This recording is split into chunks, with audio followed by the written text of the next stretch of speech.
I step into the day with the dawn ringing in my ears. Oh, I tune into my TV show. No better way, I gotta get myself into gear. Let's go. Oh, and I feel good today with my wake up in the morning Expresso.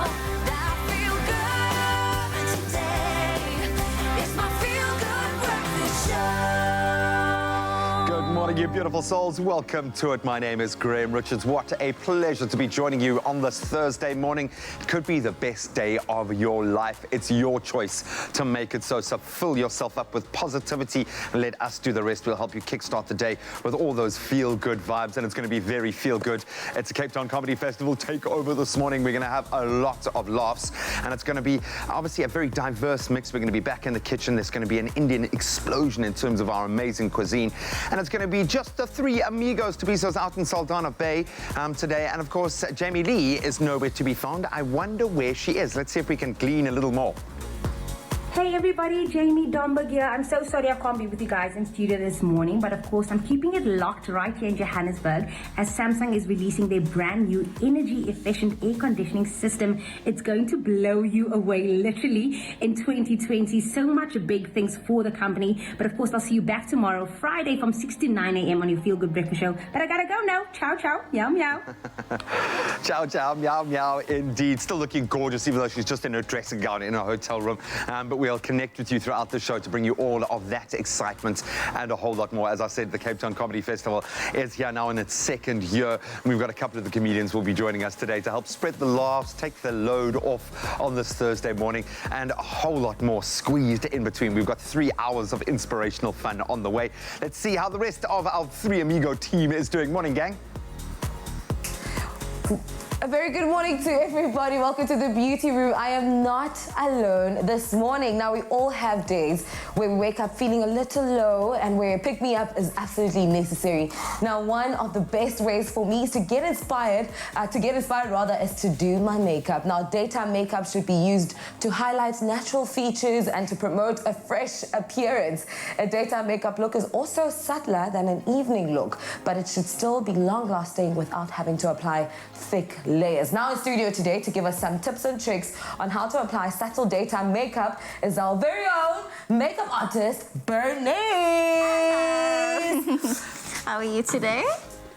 I'm good. How are you doing? I'm good, thank you. So Bernice, what's the first thing we need to know about, daytime makeup?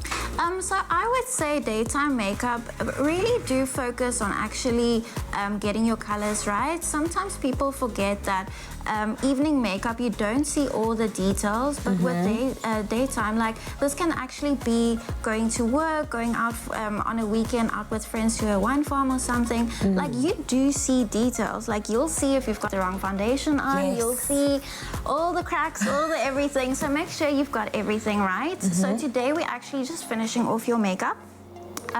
Your eyes are done already, you've got beautiful foundation on. What we did is we actually used the hydrating serum on you.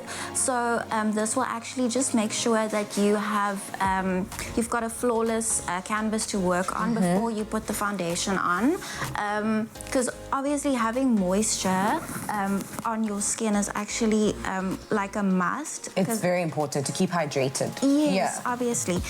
So we did your foundation already, you did your eyes beautifully. We actually used the eyeshadow palette from Woolies itself. So we've got, if you close your eyes and we look into the mirror, you've got plummy colors there, we've got nice golds, and I finished it off with a beautiful liner. And then just to top it off, I'm gonna do some mascara. So we've got the Extra Volume Mascara. I was actually about to ask which mascara are you using, because I said the first thing I said today was I don't feel like wearing lashes this morning. No, so we're actually just using a nice volume mascara on you today. As you can see, that the color is quite intense, and it actually does add to your lashes. There's such a difference between this eye and this eye. Yeah, actually, like sometimes when you do your makeup already, like the eyeshadow falls onto your lashes and it makes it actually quite dull. Yeah. So just adding a bit of mascara to it will actually just finish it off nicely. Now, of course, as you mentioned, that daytime makeup is absolutely essential because you can wear it anywhere. Yes. And it's also just lighter on your skin. Yeah, so just make sure that when you do daytime makeup, you don't really need to do too much. Stick to more neutral tones. You don't need to go for red or lips or anything like that. Look up for me. And don't be afraid to, if you miss mascara, just to clean underneath, either with a cotton bud or if you put a foundation on already, just to wipe it away with a sponge. There we go. And then, like I said, you can keep it nice and glowy as well. So add a little bit of color to your cheeks. I'll actually show you today what I always talk about. So adding a little bit of color to your cheeks with By the way, lipstick. These lipsticks are my favorites. The color range is just my favorite thing in the entire world. So today we're actually using a pink. So normally I did speak about it. You can use on both your lips and on your cheeks, but today I'll show you how you can actually do it. On my cheeks? Yes, you can use it. Like obviously with daytime, it's more, like I said, fresh and glowy. So opting for a creamier blush is actually better than using a powder one. So you I've actually not thought about it, hey? Yes. You can actually just dab it onto your cheeks. Just a young smile there. Yes, as you can see, you already look nice and glowy. Yes. Just adding a little bit of color to your face. It adds dimension to my face. Yes. And always remember to put it on, if you smile, to put it on the apple of your cheek. There we go. Also, I like how, you know, the neutral palettes that you use on my eyes, and now this, like, is it a purpley blush? It's actually, yeah, it's just like a they call it a mauve. Oh, mauve. So it's just a pinky, like a dusty pinky color. Yeah. I don't think I'm gonna put that on your lips. I'm gonna go for more like a neutral tone. I So love it's neutral also tones the on my hydro, lips. Yeah, the Hydro lipstick from Woolies itself. It adds moisture to your lips as well. So it's just a nice, like a warm tone.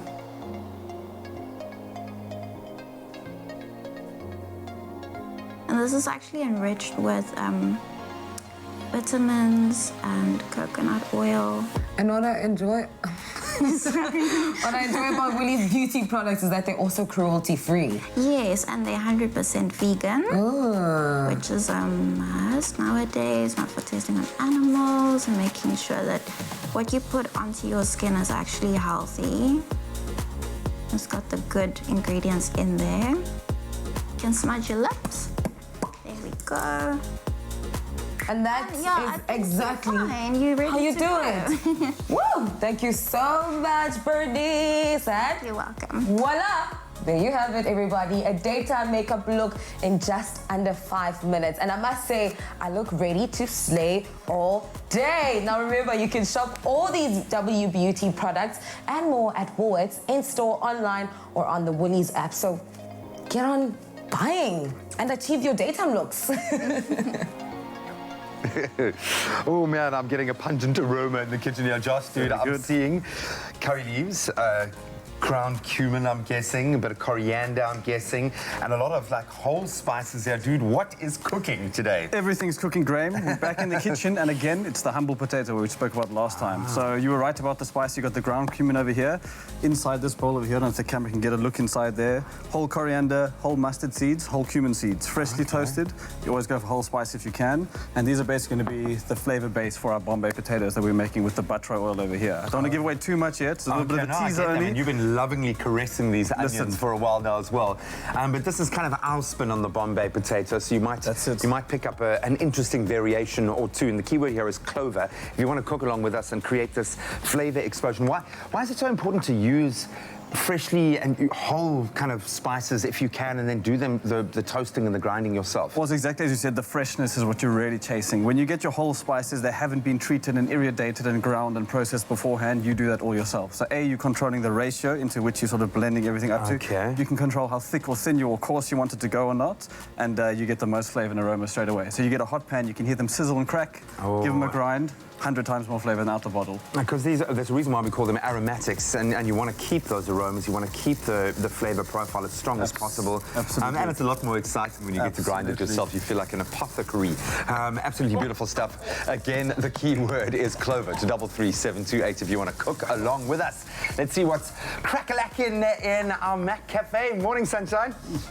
Morning, Sunshine. You know what I was wondering just now? I was looking at Josh Wild. Dude, whose name is even Josh Wild? Like, that's such a rock star chef name. How do you convince your parents to give you such a name as Josh Wild? I mean, Born with it. That was it. Born with it. Just happened like that. I woke up one day. Listen, I want to subscribe to whatever you're making, Josh Wild. Anyway, what I'm subscribing to is a cup of coffee from Mrs. Princess this morning, of course. She always provides the best grind. Unjani siswamalavi.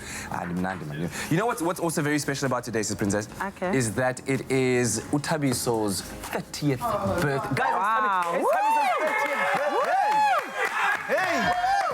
Your favorite Uncle Tabsy turns 30 years old today. Happy birthday to you, my brother. Look at that stance, look at that pose, serving up the looks, as you would say, for the god. Yes. Sis Princess, I know Tabiso is one of your favorites. Do you have a message for him for his birthday? Yes.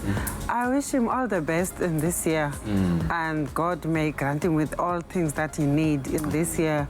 But I want to buy him a present, like a big clock, like it's gonna call him when you wake up, like a chicken. Yes. Oh my word. The shadiness of that birthday message. Hey, Sis Princess loves you, Tabsy. Yes, because he's always late every day. Hi. Hey, Sis Princess, you must keep it in the house. All right, that's how we're getting our morning started on this Thursday morning. Thanks for joining us. Hope you're going to enjoy the next 3 hours with us. On that note, let's take a look at the latest news headlines. Oh, let's bring some respectability back to this party. Let's kick it off with our national news. Mineral Resources and Energy Minister Gwede Mantashe said yesterday South Africa had received hundreds of responses to a call for 3,000 megawatts of emergency power that could be brought online within 2 years. His department put out a request for information in December to gather solutions for power generation in the midst of outages that are slowing economic growth. And there were 481 responses, including options for gas, liquid fuels, coal, renewables, storage and nuclear. Then more than 100 boycotting students stormed out of the High Street and Park Avenue campuses at the East Cape Midlands Tibet College in Uitenhage yesterday afternoon after shutting down both campuses. They were boycotting classes, saying their National Student Financial Aid Scheme allowances had not been paid. Buffalo City Tibet College students in East London have also boycotted classes over NSFAS allowances. Then on the international front, Zimbabwe has given an ultimatum to holders of mining licenses to pay an annual renewal fee by April or face losing their licenses. Mines Minister Winston Chitando announced yesterday mining accounts for a large portion of Zimbabwe's foreign currency earnings. The southern African country is home to vast gold and mineral reserves, including diamonds and platinum. Mining companies' arrears allegedly amount to several $1 million. Then hundreds of passengers who tested negative for the new coronavirus have begun leaving a quarantine cruise ship in Japan amid heavy criticism over the country's handling of the outbreak. One Japanese health expert who visited the Diamond Princess at the port in Yokohama said the situation on board was completely chaotic. At least 621 passengers and crew on the huge ship have so far been infected by the COVID-19 virus in the largest cluster outside mainland China. The ship was carrying some 3,700 people in total. And now a feel-good story that proves that not all heroes wear capes. A scared little dog named Little Lulu was bundled into into a garbage bag and left abandoned on a vacant site in Mitchell's Plain near Cape Town. Fortunately, a very kind-hearted passerby, Ricardo Daniel, heard her muffled cries there on Monday and opened the trash bag. Ricardo contacted the Cape of Good Hope SPCA and waited at Lulu's side until their vehicle arrived. Lulu's still ill at the moment, battling a tick-borne disease, but the SPCA is hopeful of a full recovery and would love to find her a caring home. So if you have one, please get in touch. And they say they couldn't be more grateful to Ricardo for showing Lulu the first of many acts of kindness that will hopefully now be commonplace in her life. The SPCA added that Ricardo did indeed prove that not all heroes wear capes. And now a glimpse into the world of entertainment. Mzansi actress and TV host Bonnie Mbuli is set to shine on the world stage as the highly anticipated new UK TV drama series Noughts and Crosses debuts on the small screen in early March. This comes amidst the news of another role in an upcoming American sci-fi TV series called Vagrant Queen. More on all of that later in our full entertainment report. Right now, let's delve into our sporting action from yesterday.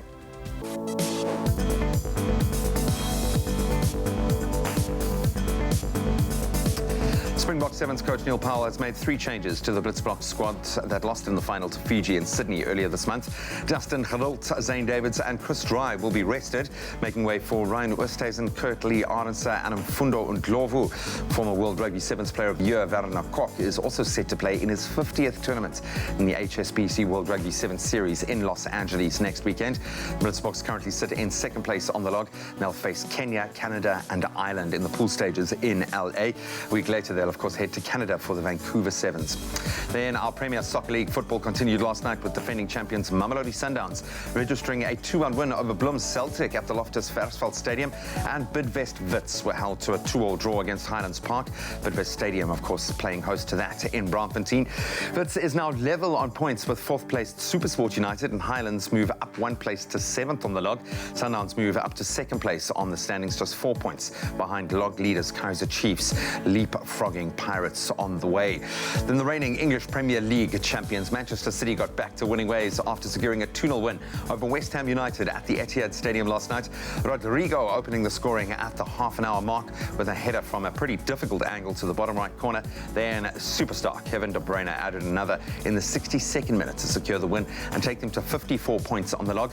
This was City's first match since being banned from European club competitions for 2 seasons by UEFA. And then more news out of the UEFA circuit. Jose Mourinho's Tottenham Hotspur suffered a 1-0 defeat to RB Leipzig in the UEFA Champions League last night, and that was in the first leg of the round of 16 at the Tottenham Hotspur Stadium. And Italian football club Atalanta, they stunned Spanish giants Valencia 4-1 at the San Siro.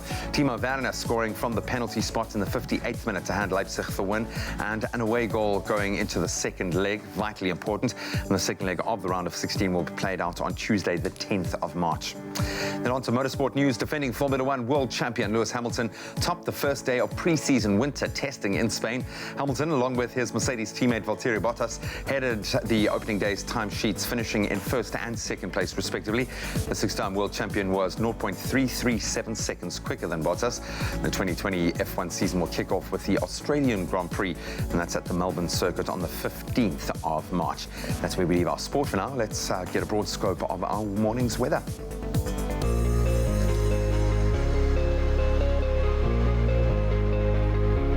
It's time for us to have the first look at the weather this morning. But as we do every morning, we ask you to send in your sunrise pictures. Now this one comes from Lena Peterson. She sent us this amazing skyline from Sea Point, where partly sunny conditions are expected with not as warm temperatures and southerly wind reaching a maximum of 23 degrees. Seems like it's going to be low temperatures this morning around Sea Point. Thank you, Lena, for that sunrise picture. This one comes from Priscilla Boscombe. Sent us this incredible sunrise from Durban, where tons of sun and clouds are expected with very humid conditions and a thunderstorm this afternoon reaching a maximum of 30 degrees. We absolutely love seeing those sunrise pictures. Please keep them going, keep them flowing on our social media platforms using the hashtag Expresso Show. Now for the temperatures for the rest of the country, starting off in Polokwane with a low of 20 degrees reaching a high of 28.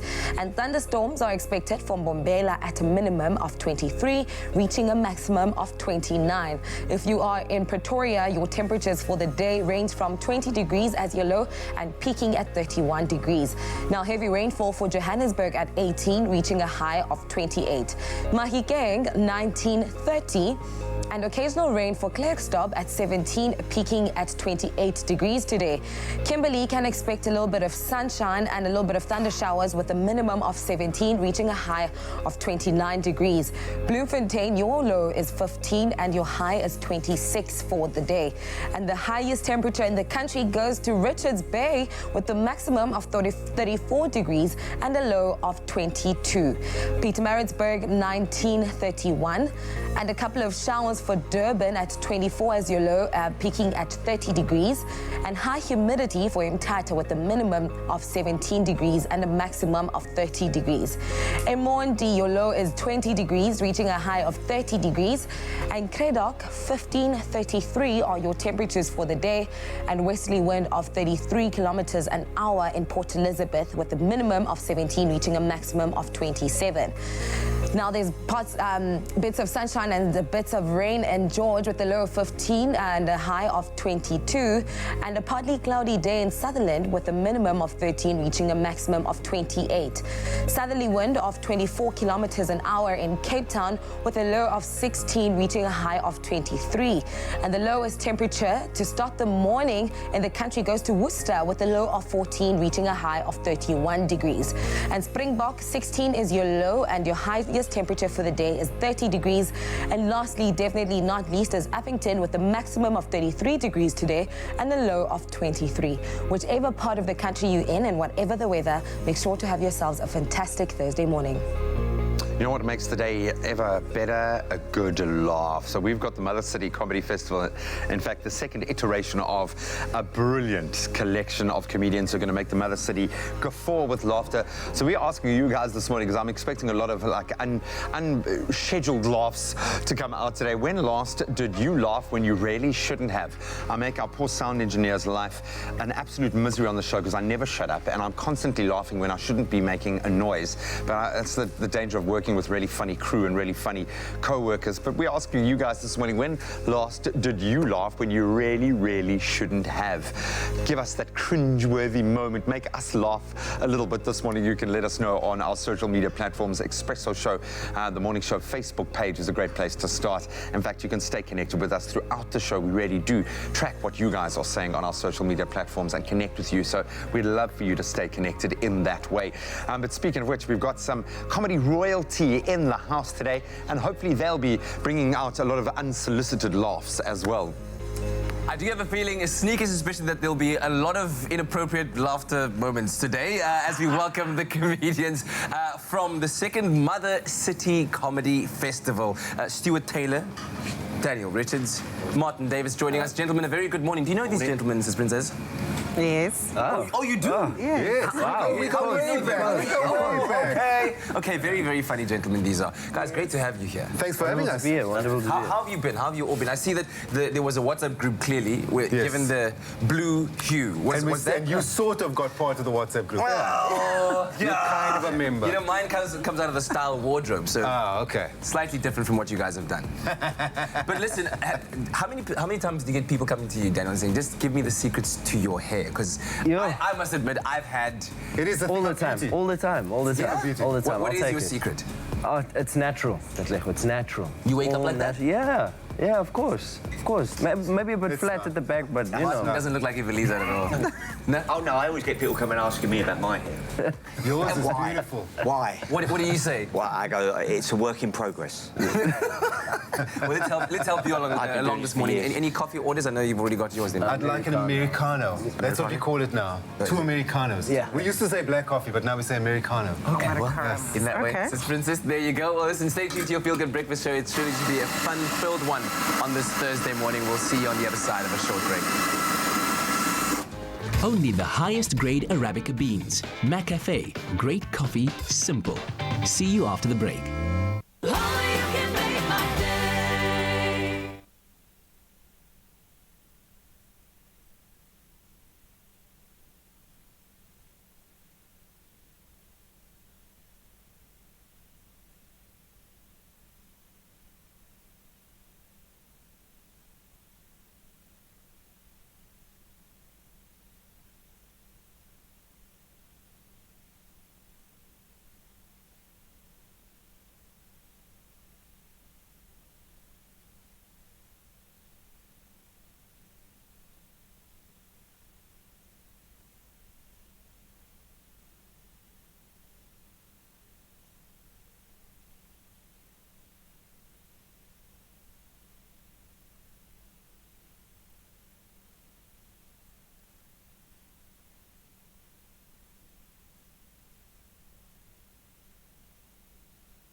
welcome back to your Feel Good Breakfast show. It is Thursday, the 20th of February. Wow, that far gone. And you're tuned in live to your Feel Good Breakfast here, Expresso on SABC3. Now, if you've been hearing laughter rolling through Cape Town, that's because the Mother City Comedy Festival has been taking us by storm since the 11th of February, featuring over 40 different shows and spanning 3 weeks. It's really promising to be the mother of all comedy festivals. And this morning, we're joined by festival co-producer and comedian Stuart Taylor, along with comedians Martin Davis and Daniel Richards, who are going to share a bit more about what's been happening at the festival, because it has been ongoing. It has. I'm sure the feedback has been absolutely great thus far. It has, yes. Tell us about this year's particular... It's the second time that the Mother City Comedy Festival has come around, so obviously the first year must have been a raging success. It has. In fact, we extended it by a week. Last year we were 2 weeks. Excellent. This year it's 3 weeks. And I mean, it really is a bumper lineup. We do 2 shows a night on a Tuesday to Friday, and then 3 a day on Saturdays and Sundays. So it's a ton of shows, almost no repeats. I think there are 2 shows that double up, or 3 shows. Daniel's got 2 as well. But the rest are just, you know, solo acts just doing once-off performances. It's amazing. And as co-producer, what was the idea and the intention behind the Mother City Comedy Festival? Myself and Sid... I love how you laughed just before you... Let me tell you, Katlego. No. Well, yes. I'll tell you the very honest story. Okay. Myself and Siv really do get called very often by comics going, yo, man, Siv gets called, won't you help me produce my show because I can't get dates at a traditional theatre space. Okay. And he's a producer. And then I get called and they go, Stu, won't you direct my show? Because if you're going to direct it, I'll get space at a traditional theatre. So we went, listen, there's this real massive need for so many young comics. They're doing their solo shows, but they're not getting a Baxter Theatre, for example. Okay, Let's just create a festival where we slot them all in, and that was where the idea was born from. All right. And Martin, if I may ask you, I mean, with a man as with vast experience like you have and having travelled all over the world, I love that he's not even looking at me right now. So are you taking... I was envisaging the world, as you said it. How do you find the Mother City Comedy Festival? I just like being part, because I live here and sometimes I don't feel I'm here, if that makes sense. Really? How so? Well, I'm not part of any clique or little gang, so to be part of...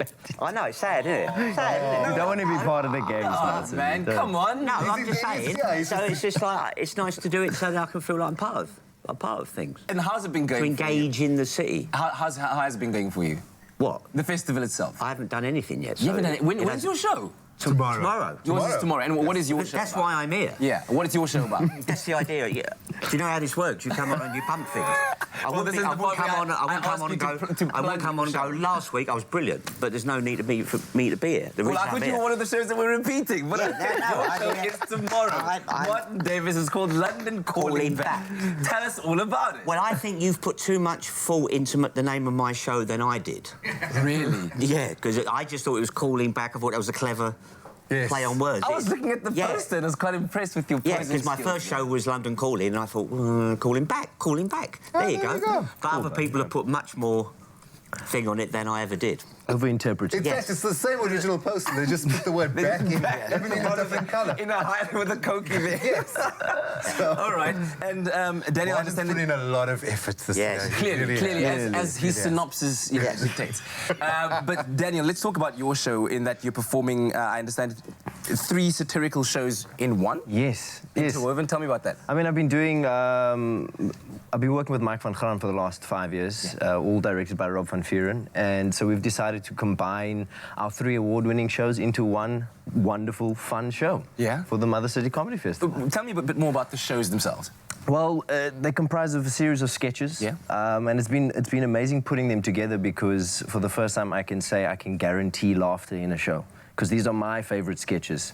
So everything I've done over the last 3-4 years, I've decided, boom, we're gonna give you something amazing in one show. All right, fantastic stuff. And so far, what has been the feedback from everyone who's attended? I mean, are they enjoying the shows? Are they... Amazing feedback. Yeah. You know what it is? It's that a lot of the acts we have, it's often the first time they're doing their solo shows in their sort of hometown. So certainly you're getting great feedback from those audiences. But great feedback from the acts as well. As we said, this is for us it's a platform for kind of giving those acts a leg up and putting them in a more commercial space. So yeah, but the feedback from both the artists and the audiences have been amazing so far. So who else can you highlight that's coming up? And because the festival runs until the 29th. It does. We've got some great acts coming from Joburg. So you've got people like Nina Hasty, the Goliaths, Lovely. Joey Razdin, Ntosh, Madlengozi. They all down over here. Of course, Daniel Richards, in terms of sketch shows. You want to watch Daniel, you want to watch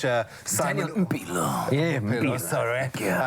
And there's a show with Simon Ogle, who's a sort of online content producer who's doing what he does online in the live space. That's happening next Thursday. That's going to be great. But then just the stalwarts of Cape Town comedy, the guys who hold it down here. Like Martin, that guy from London who's got a show. The guy from London and he's back. He never went.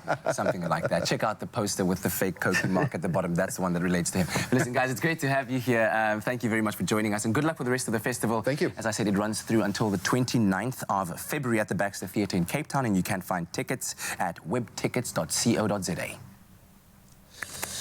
Some awesome gents, and it sounds like a phenomenal comedy festival. So please go and support local tenants. You've got to support and keep it local. On that note, I've got to say thank you so much to everyone who's kind of reached out and connected. This whole SAFTA nomination thing is a little bit crazy, but it's awesome. And thank you to everyone who's been so cool and kind and nice. So it's all very exciting for me. I think really I is. spent half the morning yesterday going around telling people Campaigning. to vote. That's For what I love you, G-Man, man. I guys, love he you. totally deserves it. Congratulations, man. Thank you so much. It And is it's very actually, special. Thank you. It's very simple to vote. So all you have to do, everybody, take out your phones right now. All you have to do is dial *120 *45884# and follow the prompts on their screens. Voting lines went live yesterday on the 17th of Feb, and it closes on the 28th of March 2020. Graham Richards, everybody, Expresso Morning Show, #3. She's so sweet. She's even done like a little video screen did. grab of the process and putting out there. It is very sweet. No, it's not lost on me how awesome the opportunity is. So thank you so much to everyone who potentially could vote. Yes! I love you, man. Yes! Yes! All right, so we actually have a job to do this morning. We're going to be taking a very quick break. When we return, it sounds like the US government are wanting to put a tax on video game currencies. That's coming to you in our tech report. I know, crazy. That's just...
morning, and you're tuned into your Feel Good Breakfast show. Thanks for joining us at the start of a brand new day. Let's give you a quick update in the world of technology. Strange things happening out there. Governments just clawing in, Mr. Richards. Maybe not that strange, man. Nothing is more certain in this life. U.S. Revenue Services want to tax video game currencies. We know that nothing in life is certain other than death and taxes. And as new industries mature and grow, and you can certainly speak of the gaming industry as one of those, they'll always be sure that governments around the world are going to try to tax them. They want the dollars, yo. The Internal Revenue Service in the USA, the IRS, wants to tax video game currencies in the future. And there's a lot of money being made in video game currencies. You can understand that. The IRS has slightly backtracked somewhat after a provision on its website was spotted by avid gamers, nervous gamers. Previously, they were thinking about taxing every in-game currency transaction.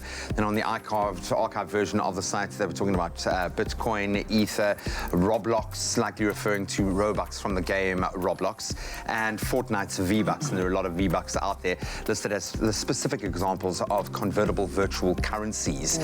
So with several games featuring an in-game economy where real money can be made, and there are kids making a lot of real money out of it, any incomes from these will be taxed by most governments around the world in years to come. They kind of got to do it, I suppose. Wow. The likes of Second Life made it possible for people to make vast amounts of money through in-game activities, and later many made money selling leveled up characters in the World of Warcraft as well. So you can kind of take a character, build him up, get his experience points, turn him into something that's really awesome, and then sell him on to another gamer. You can buy cosmetic things, clothing, you can dress your characters differently, you can buy all sorts of new weapons and things like that. And if you're spending 3 or 4 hours on a game and wanting to get ahead every morning, money talks, yo. I was How crazy is actually that? about to ask, how do you make money off of gaming? Is it like gambling? Is it betting? No, how does it work? not really betting. There's illicit betting pools. There's a certain level of skill required in some games a lot of the guys to hone over a long period of time in order to make it viable for you. Like, for instance, I play FIFA because I love the game, but I'm not at that level where I can become a competitive FIFA player where those that are literally make millions a year. I mean, a lot of the guys, they cast, so that's where they film themselves basically playing. They do tutorials, and they just film and narrate their gameplay, and that gets massive, massive revenue on YouTube as well. There is a whole underground economy, but it's this database of the amount of gamers and people that are interested that is driving the whole esports bubble now. The fact that they can amass huge prize pools. I mean, the prize money involved is starting to dwarf all other American sports. So you'll have one gaming tournament. And we heard about that kid, the Fortnite winner who pocketed something like 20 million or something. Excuse me, that's understandable because that's an income like that. But I think what they're talking about is like in-game money. So where transactions start happening between players, like for instance with V-Bucks now, you buy them with real-world money. It converts to a currency on the gaming platform, and then with the sale and transaction between players, you can then accumulate that currency. Now, at some point, if they don't tax it and regulate it, you might get somebody who turns that into its own economy. Now, you don't just buy upgraded players. Now you can buy a cool new controller, which is now a real-world thing, but it's equated to real money. So you kind of have to I see. cater for that, I see. Wow. No one is exempt, man. No one is exempt. All right. Anyway, let's continue our gaming talk, right? Because Tolo hung out with Gareth Woods very recently. And this one looks cool, man. It's called Snack World. Huh? Snack World. Please don't tax Snack World. It sounds too cute. Snack World. But it does sound like a world filled with adventure. Let's hear from Tolo. If you're looking for a fresh fantasy RPG, then look no further, because our resident gaming expert, Gareth Woods, is here to review Snack World, the dungeon crawl called. Gareth, what is this game all about? It's got quite a name. In fact, the name is also a bit of a mouthful, which is well placed because of the fact that the whole game is set in this kind of snack world. So it's a typical RPG fare, which is essentially you're this adventurer of seeking adventure and treasure and fame, and you are, in the service of this kingdom, and in doing so, you're going to solve certain quests, kill certain monsters, get treasure, save the princess, that sort of stuff. And what's the gameplay like? So the gameplay is very much what you'd call in the RPG circles, like what's a hack and slash kind of RPG. So it's very kind of like action-based. It's not what you would say is a turn-based game either. So it's very much like live action happening all the time. You and your companions and whatever items you manage to collect go off and trying to solve the problems of the kingdom, jumping around and hacking all the monsters. Who would you say this RPG is for? This is quite a basic RPG in the sense of like it's got very kind of simple mechanics, so it's easy to pick up, which is great. The camera functions really kind of simply. The graphics are kind of cutesy, and I wouldn't say non-realistic. It's designed more to be like a cartoon, so it's very kind of friendly for young players. Also, the violence is kind of like cartoon violence, so it's not real or gory or anything like that. So it's probably suited more to young players or newcomers to RPGs. If it's the kind of thing where like you've always wanted to try an RPG, it might be the kind of thing for you because it's really pretty simple to pick up, where some RPGs can be really, really complicated. So finally, your verdict out of 10. Look, it's not going to knock off some of the other like really big famous RPGs. If, for example, like The Witcher 3 has now come onto a Switch as well. So it used to be the excuse that you only got really like simple RPGs on the Switch. That's no longer the case. That being said, it's fun. It's really simple to pick up. There are some intricacies that you get to master as you get through the game. But I'd probably give it about a 6.5, 7.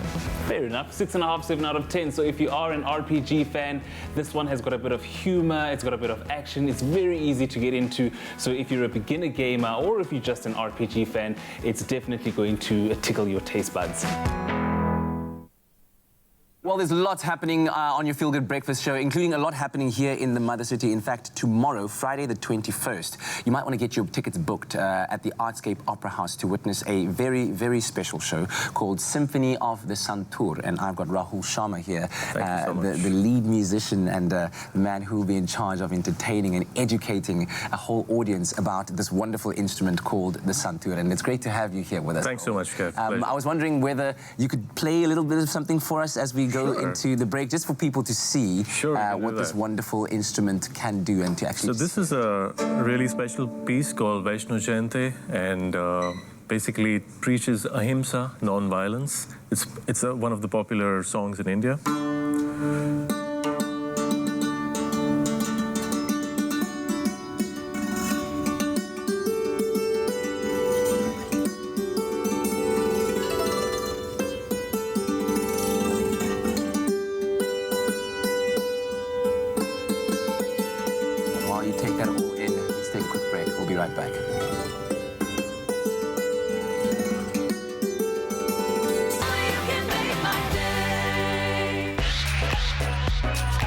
Find your smooth fortune with Tropica.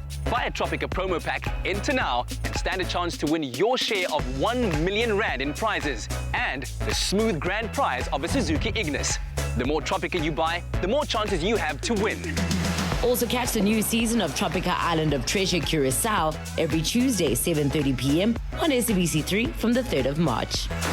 Tropica, nothing smoother.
It's my feel-good breakfast show.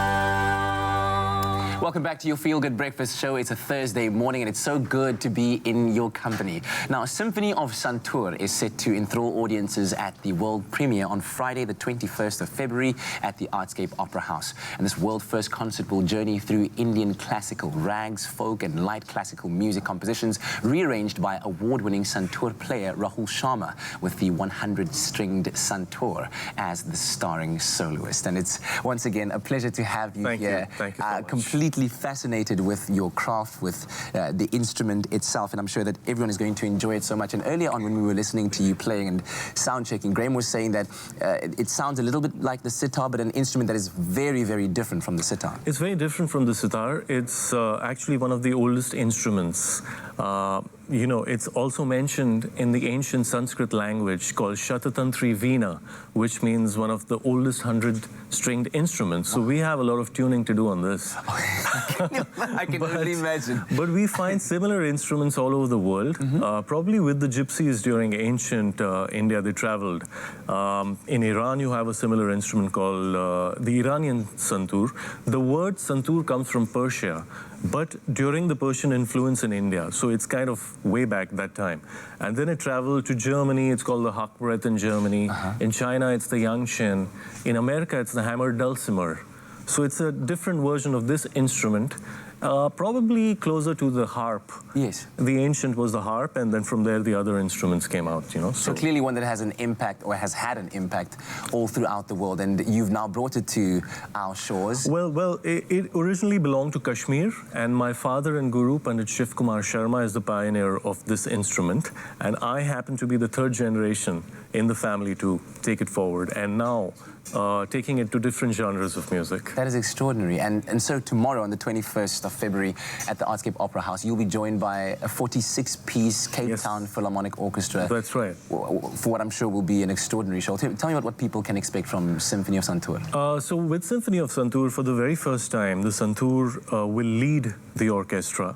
And we have a variety of different pieces, starting from something which is like I played in the beginning, called Ahimsa, non-violence, which was popular during Mahatma Gandhi when he was here in South Africa. So we start off with that, and then we move into folk from the region of Jammu and Kashmir.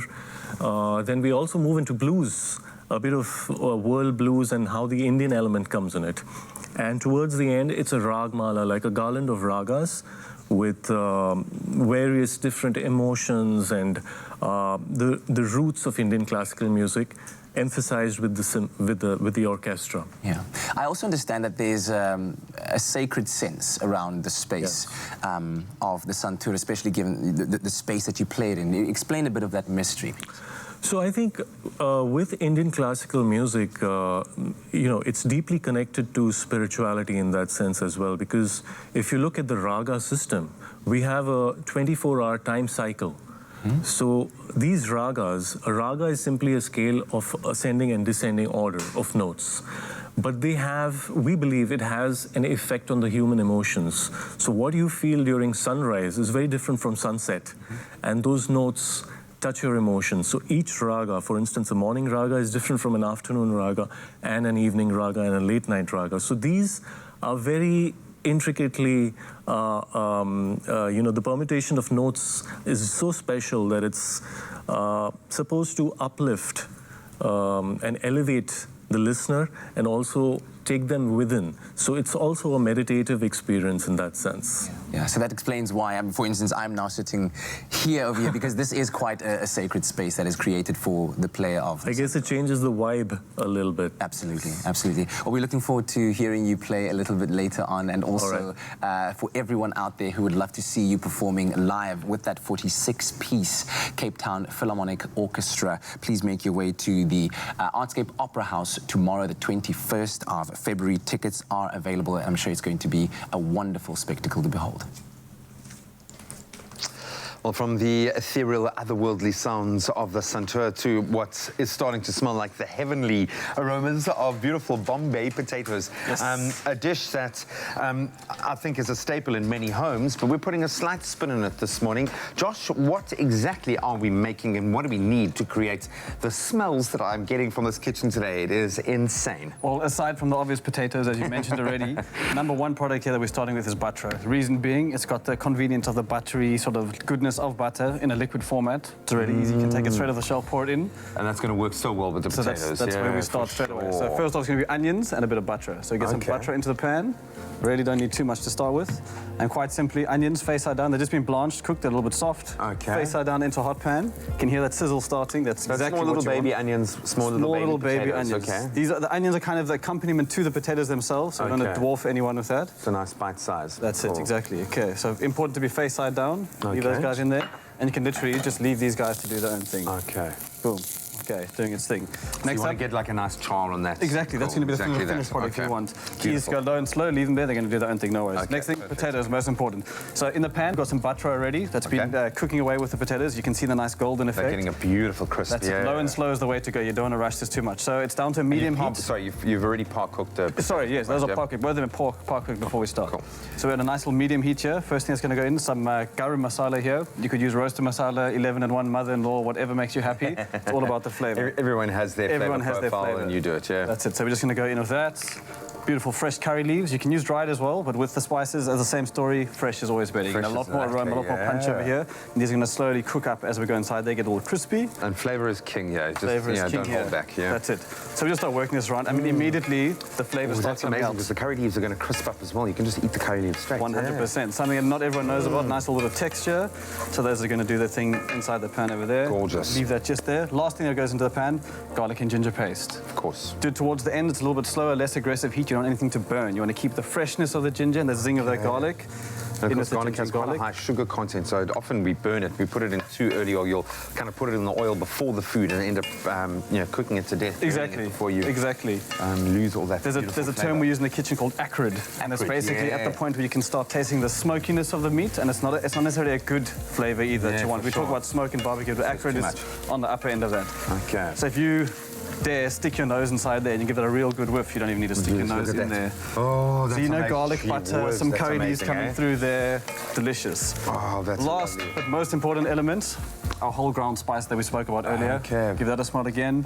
Oh, that's amazing. And of course, Josh very lovingly ground these spices down himself. There we go. From fresh, roasted them, toasted them himself, and then, oh, that is amazing. Of course, the keyword here is Clover to 33728. You just SMS that, and we will send you an ingredients list. And of course, a big part of this recipe, bringing together that toastiness, is the Clover butter oil, sunflower and butter oil blend. Variety allows for usage on any occasion, from cooking to frying to baking. Obviously, in the style that we're using it, it really does complement the potatoes. Requires no refrigeration, with a 180-day shelf life, with the richness and taste of butter, which I love. As I said, it's going to work so well with both, actually, the onion and the potato. A little bit of salt. A little bit of salt, a little bit of pepper. So there's a common misconception of salt and pepper. They see chefs doing it from a height. Just have a laugh. You think it's silly. Salt Bay, man. There's a reason. Spread it out evenly. So you make sure you get even seasoning, and you don't want it to taste like salt. Just a bit of salt to enhance the flavor itself. Okay, to taste. So I think so the Salt Bay is actually, there's a reason why we There's a theory behind it. Using equal dispersion, like, it looks cool and it actually does something good for the food as well. So there's definitely two reasons for that. Oh, beautiful. Okay, so where to from there? I see I've got my own little working station. What do I need to do? You're getting put to work. So nice and easy for you. You've got some double thick yogurt over there, some Clover Bliss, plain yogurt itself, a little bit of mint, lemon juice, and some ground cumin. And I just mix it all together? Please, go wild. So you've chopped up the mint itself nice and fresh. It's nice little chiffonade on that, so it's nice and thin, doesn't get too... And a little bit of lemon juice, A little bit of lemon juice for the acidity is what you want. You give that a nice good mix up. Oh, lovely. Looking at our end result here, I suppose this is going to be the base, and this is going to complement the crispiness of those potatoes. Absolutely, absolutely. Absolutely beautiful stuff. Okay, well, we put the finishing touches to our Bombay potatoes. You can go through a little play-by-play of how we arrived at this gorgeous end result. Oh, even this is fragrant, man.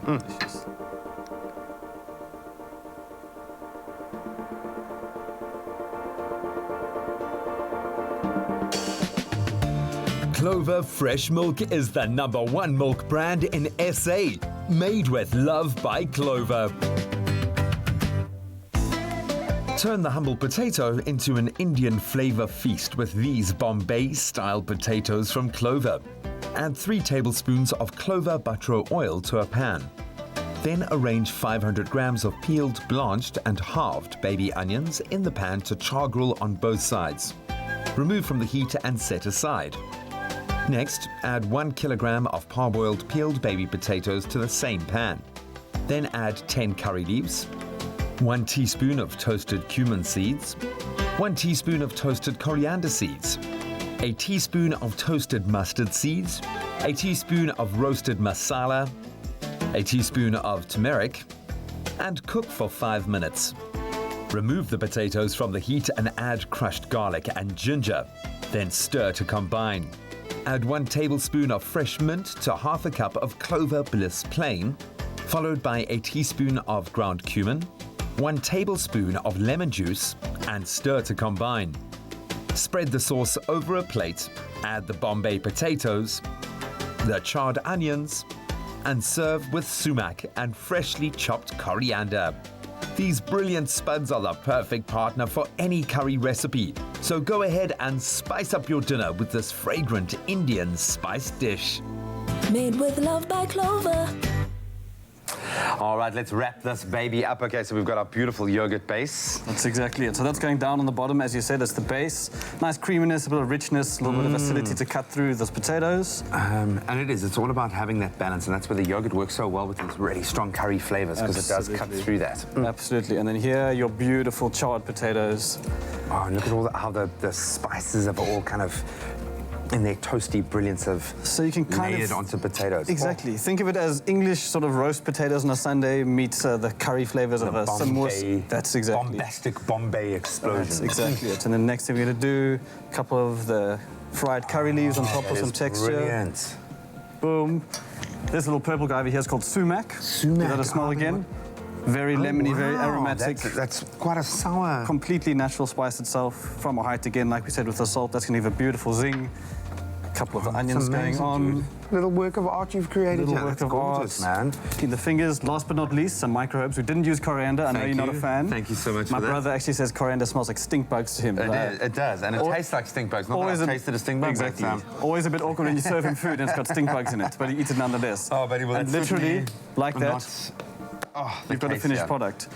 Creaminess, beautiful, crispy onions. I cannot wait to taste it, but the keyword is Clover. You SMS Clover to 33778. We'll send you a link. You click on the link, you get the full recipe to create your own Bombay potatoes. Lovely.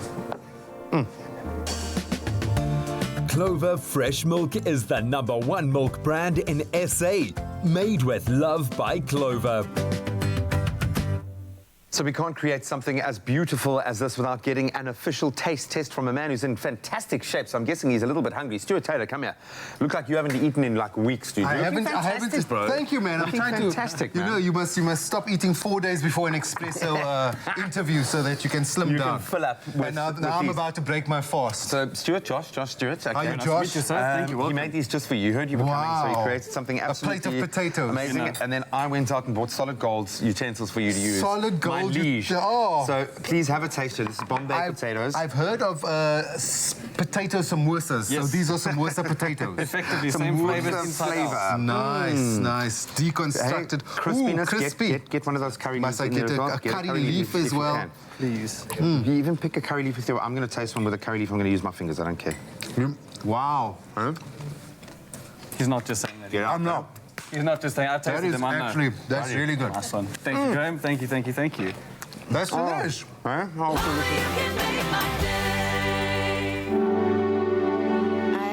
never met someone with a heart like this. He embodies what it means to be selfless. Even when I was in a state of panic, she saw me through bravery. Often the bravest people don't see themselves as others do.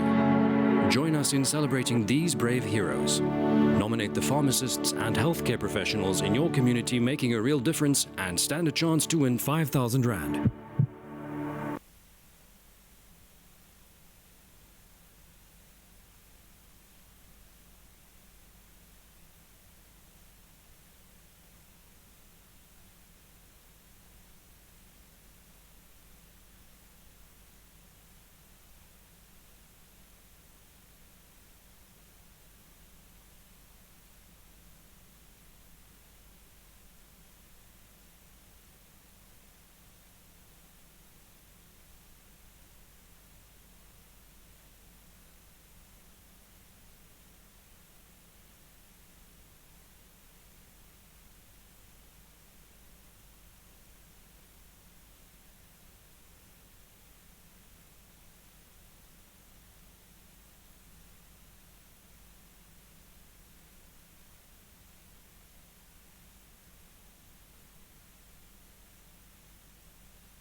It's my feel-good breakfast show.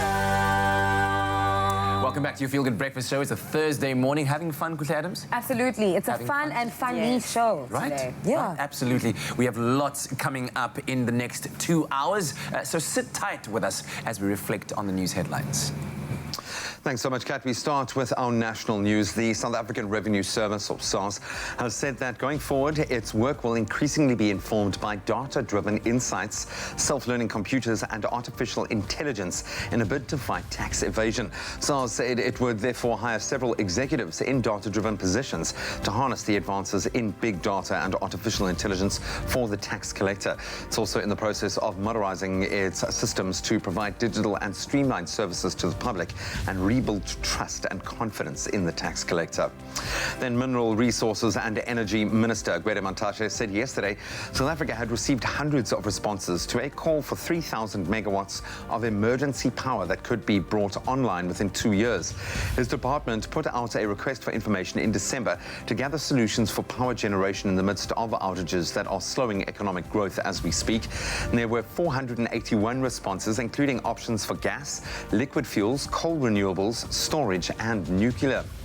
Further afield, the Duke and Duchess of Sussex will formally step down as senior royals on the 31st of March. A spokesperson for the couple said yesterday Harry and Meghan will no longer carry out duties on behalf of the Queen, but arrangements will be reviewed after 12 months.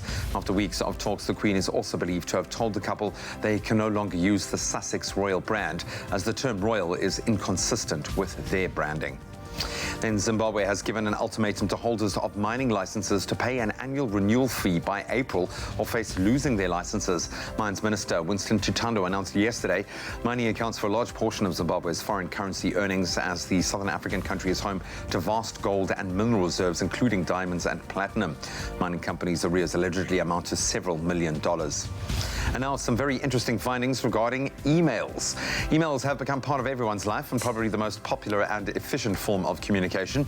Now, research done by Perkbox Insights among 1,928 employees reveals certain things that they find most irritating to receive in a work-related email. Most respondents think that the perfect greeting for a work email is "Hi." 49% of respondents agree, and the best way to sign off is by using kind regards. That's according to 69%. The most disliked way is to start an email to whom it may concern, or hey, which is considered way too casual. And the worst way to end an email is with love, followed by warmly, cheers, yours truly, and best. But most important, 63% detest it if people who don't need to be involved are CC'd in. So bear that in mind. And now turning our gaze to the world of entertainment, the breakup saga between rapper AKA and the mother of his child, DJ Sinclair, continues to unfold in the public eye, as Super Mega took to Twitter on Tuesday night to make everyone aware that he has been single since 2019. Many fans of the DJ are taking the rapper to task over his tweets, and we'll have more on that later in our full entertainment report. But for now, let's delve back into those sporting headlines.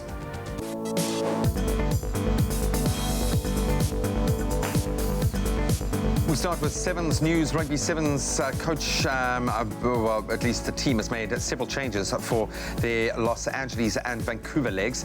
Springbok Sevens coach Neil Powell has made 3 changes, in fact, to the Blitzboks squad that lost in the final narrowly to Fiji in Sydney earlier this month. Justin Geduld, Zane Davids and Chris Dry will all be rested, making way for Ryan Oosthuizen, Kurtley Arnsa and Mfundo Ndlovu. And former World Rugby Sevens Player of the Year, Werner Kok, is also set to play in his 50th tournament in the HSBC World Rugby Sevens Series in Los Angeles next weekend.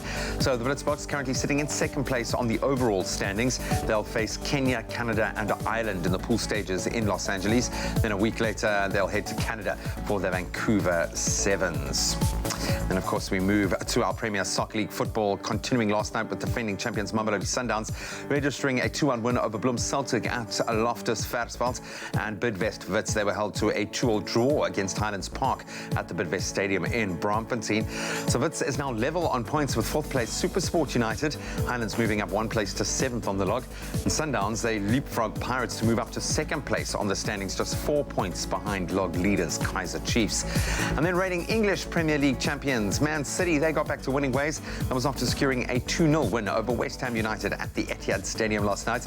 Rodrigo opening the scoring at a half-an-hour mark with a header from a pretty difficult angle to the bottom bottom right corner. Then Kevin De Bruyne added another in the 62nd minute to secure the win and take them to 54 points on the log.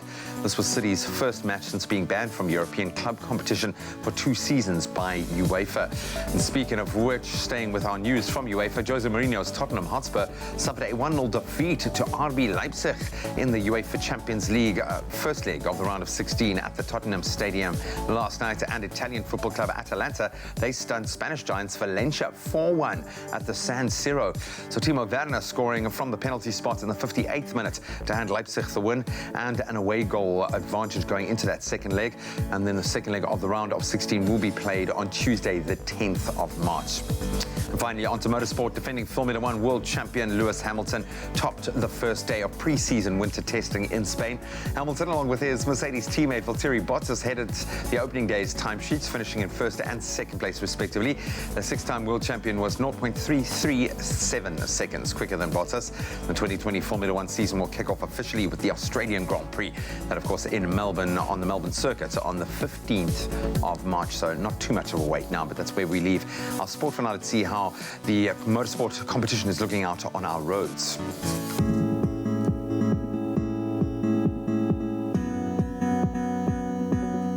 It's time for us to have the first look at what's happening on the roads this morning, starting off in Mpumalanga.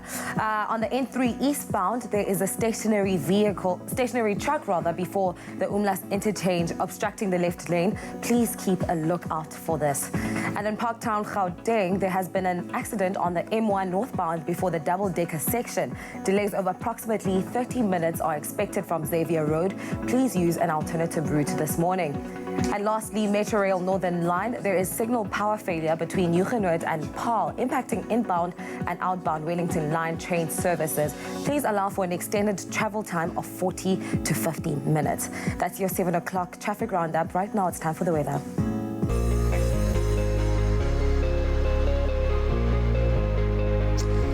As we do every morning, we've asked you to send in your sunrise pictures, and you've done it. Thank you so much to Gary Okamp, who sent in this beautiful sunrise from East London, where you, Gary, can expect plenty of sunshine and warmer temperatures, reaching a maximum of 30 degrees. Kevin Buchanan sent us this stunning sunrise from Port Edward in KZN. You've got partly sunny conditions on the way with high humidity and a thunderstorm in spots towards the end of the day. You'll be reaching a maximum temperature of 28 degrees. But let's see what the temperatures are looking like across the country. In Polokwane, your low 20 going up to 28 degrees. Thunderstorms expected for Mbombela, where your low is 23 going up to 29. Thundershowers in Pretoria as well, ranging between 20 and 31 degrees. Then expect heavy rainfall in Johannesburg, where your low is 18 and a high of 28. Thundershowers in Mahikeng as well, 19 your low going up to 30. Occasional rain for Klerksdorp, where your minimum is 17 and a max of 28. Thundershowers in Kimberley as well, 17 and 29 your range. Bloemfontein 15 and 26 with thundershowers expected there. Likewise, thundershowers expected in Richards Bay and high temperatures to boot. 22 your low going up to 34 degrees. Pietermaritzburg ranging between 19 and 31 with thundershowers expected. A couple of showers for Durbs as well, 24 your low going up to 30. Thundershowers and high humidity corresponding in Mthatha, 17 your low going up to 30.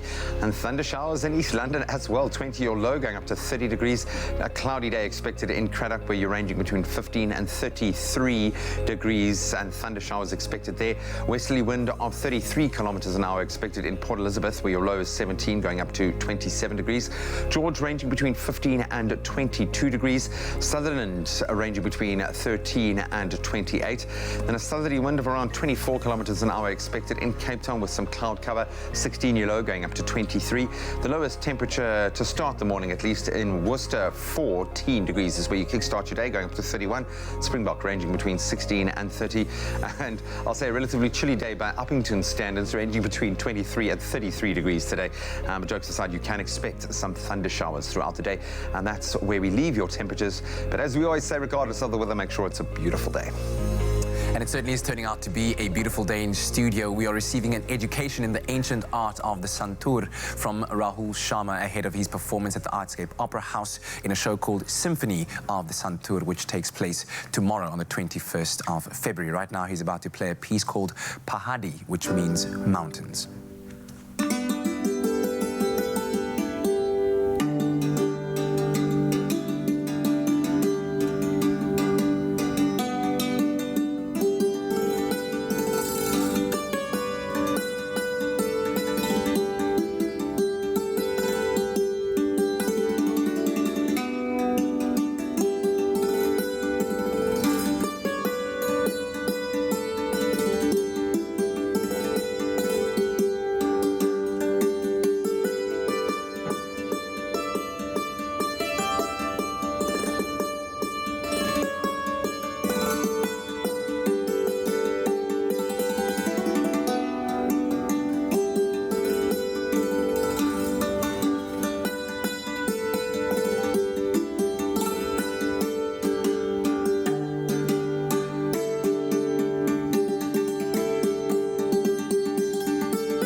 Wonderful. Thank you very much, Rahul, for that. Of course, remember the tickets are available and get them now to be there at the world premiere of Symphony of the Santur that takes place at the Artscape Opera House tomorrow right here in the Mother City. We'll have more from Rahul Sharma later on your Feel Good Breakfast show. Thank you. Thank you.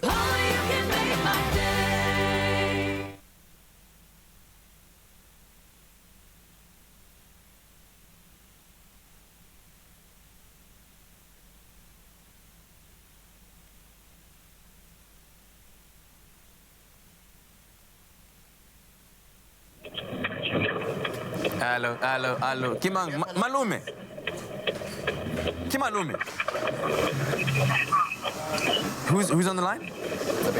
Kevan, malume Tabizo. Speaker, Tabizo's on the line. Malume Tabizo. Malume Tabizo. Bare ukokai, wetsang. Ke mo tseleng gone yaanong yana ke lebile ko di tshwanelo ke bathong Malume Tabizo go etsagalang ko Paternoster Malume Tabizo gompieno lena ke letsatsi la botlalo ke birthday ya me gompieno mme ra sa phaza ra go tsena ko Paternoster kwa bathong Malume Tabizo bare o ja kuku which kuku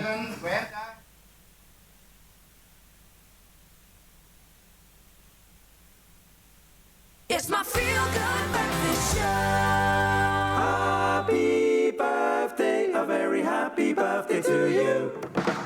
Hey, it's your birthday. Oh, monati, retro jaguku, ya birthday. Hey, monati, more Expresso.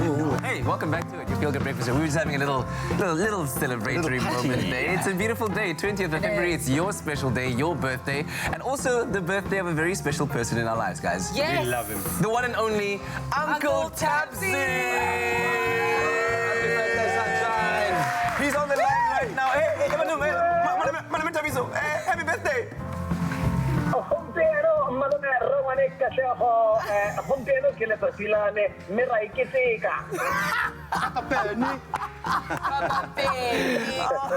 Are you living your best life where you are? I absolutely am, guys. I woke up so early this morning. I was up at 2:30 this morning, already on the road.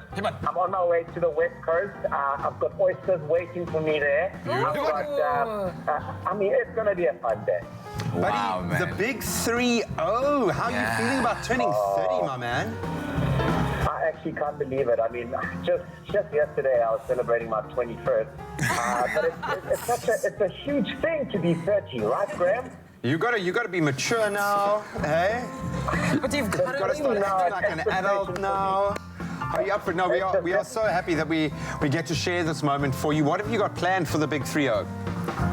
Well, you know, this is my thing for all of this year. I'm a 30-year-old man who identifies as a 27-year-old. So, you know, no pressure yet, no pressure just yet, but I'm definitely celebrating. Today's all about having fun. I'm off horse riding in the West Coast. I'm off to Paternoster now. Nice. And then I'm going to go to Saldanha Bay. I'm going to spend the entire day there. Later on, have dinner back in Cape Town. Yeah, that's it. That's all I've got planned. Hey, listen, Uncle Tabsy, you have a very special package coming your way. Says Princess earlier on. Utle, what did she say she's going to buy for you for your... She's giving you a present. Oh, I've seen that video. I've seen that sneaky, shady video of princesses, and the less said about it, the better. Yes. I'm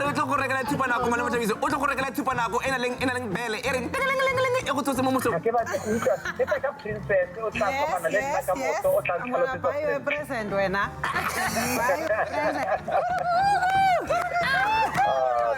That's gonna be the alarm clock. That thing like this. Hey, Tabsy, man, we love you. Have a safe trip, a wonderful birthday celebration, and we'll see you soon. Enjoy the big 3-0. Thank you so much. Oh, man. James Blunt is a 27-year-old. Well, maybe you are having your birthday today and you do share it with some very special people, not only our Uncle Tubbsy, but also you share it with a South African-born comedian who's turned international superstar talk show host, Trevor Noah. Happy birthday. Most recently, of course, Trevor traveled to the Mother City for the match in Africa where he didn't disappoint. He teamed up with Roger Federer, well, I think he was with Rafa Nadal up against Roger Federer and Bill Gates. And he was so funny and just so slick and cool. He really has turned into an international kind of world beater at the moment. That's such a weird thing. It like almost caught me by surprise when you said it's Trevor Noah's birthday because I see him as like such a world superstar kind of thing. You don't kind of think of him as having a birthday. Like for instance, no, wait, hear me out. Like for instance, when is Batman's birthday? When is Superman's birthday? Do you know what I mean? It's like superhero people. Like you don't think of them as like, oh, they were actually born. on like, this day. One day there was just Trevor Noah. And disappeared. What does Batman do on his birthday? Does he have a party? That's what I'm trying to say. What does Trevor Noah do Who on comes his to his birthday? party? Do you think Batman has friends to come to his party? Trevor Noah will have friends coming to his party, and I'm sure he's going to do like a superstar Hollywood vibe New York party. He's probably celebrating it right now. Yeah, man. So happy birthday, Trevor Noah. Happy birthday, Uncle Tubbsy. Happy birthday to you. Now it's time for us to celebrate our loyal and loved viewers, you guys at home. And this one is a young video from someone who absolutely loves Umbali. Umbali turns 15 today, so let's check it out. Hey, winner. Happy birthday to you. Happy birthday to you. Happy birthday, dear Bali. Happy birthday to you. Happy birthday, Bali. I wish you all the best. I love you. Oh, man. So with a soulful sound. In her voice, happy birthday, Mbali. And then one of our friends here in the studio, Kanyisa, sent a video wishing Uncle Tabsy a very happy 30th birthday. Take a look at this. Hello, guys. So I'm going to need the rest of the team to sing along, too. And a one. And a two. Happy birthday to you. Happy birthday to you. Happy birthday, dear Tabby. So, Uncle Tabsy. Happy birthday to you. Kanyisa, where are you, man? Kanyisa out there with the bass at the end there. You've got to read this message along to understand the context of it as well, saying, happy birthday, my friend, to 30 years of Chobagiva. Yabo! Why are these people? Oh, man. All right, well, let's get into some of your birthday dedications this morning. Happy birthday to our precious angel, Princess Caitlin. Hoping you'll remain as sweet as you are. Happy birthday, Caitlin. We love you lots, and that's coming to you from your mom, your dad, Bronwyn, Damien, and Mama. And then a happy third birthday to my angel, Kira Marie. May God bless you with many, many more, and may He protect you now and always. Lots of love, and that's coming to you from your mom, Shara. Hello, cutie pie. Cutie pie indeed. This one goes to Patricia. Happy birthday to my sister friend, Patricia Greenwood. May you be blessed and enjoy your day. From your friend, Jocelyn. I love you. Happy birthday to you, Letitia. This one goes to Letty. I wish the woman in my life, Letty, a happy 26th birthday. May you be blessed. I love you so much. From Ukumbulani Baloyi. Then also blessed 41st birthday to Jeremy Peregrino. May God bless you more. And this is from all of the Peregrinos wishing you. Looks like The Rock, you say? He's got the rock vibe. And then also happy 35th birthday to Rashida. And this is from your daughter, Devesha, Devonia, and Daddy. We love you lots. Then we've got a happy 8th birthday to our darling daughter, Isra Boltman. May you have many, many more to come. Love mom, dad, sister, and the rest of the family. Have an awesome day, Isra. Another cutie pie. And then a happy birthday, Mother Charmaine. If there were medals for mothers, you would win every one. Thanks for being there for us all the time. Love from your kids and your grandkids. Happy birthday, Charmaine. Wonderful stuff. And hey, listen, if it is your special day today, happy birthday to you. Remember to send us those messages and those wonderful videos of you singing to your loved ones and your special people to 071-640-6551. And also send those messages through to birthdays@cardova.tv. Now, while Tabiso was out and about enjoying his holiday, I too did a bit of traveling. Yeah, now, Mauritius, we know. Don't be jealous, G. Mauritius, often referred to as the pearl of the Indian Ocean, is so much more than just your white sandy beaches and clear waters. A country adorned with many of Earth's natural beauties, lush forests, waterfalls, and a rich cultural history. It's the perfect escape for nature lovers and for those wishing to simply sit back, relax, and enjoy paradise. Tough life, tough life.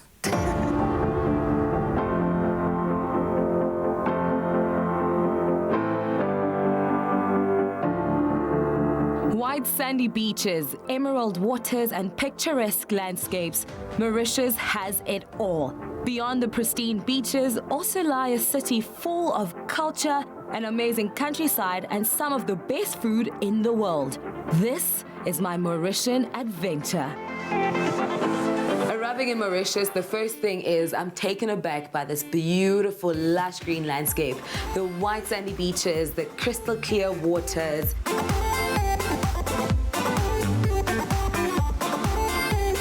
As I walk into the So Mauritius Hotel, the staff are so welcoming.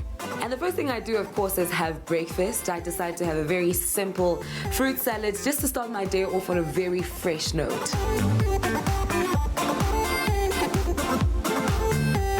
As I arrive at the nature reserve, I am met by my guide, Zeno. Before we hop onto the quad bikes, it's time for a quick crash course to see which different destinations we are going to be seeing. I'm about to explore the Heritage Nature Reserve on this epic quad bike. Listen, I'm so excited. I can't wait to actually get started. Let's go.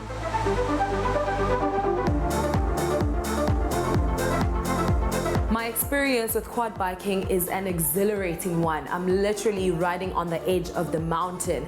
I mean, it offers a different perspective of viewing nature, the beautiful lush green landscape, and at some point I got to see the ocean from a distance. I mean, you have to be aware of your surroundings because at each point there's something beautiful to look at. It's absolutely breathtaking.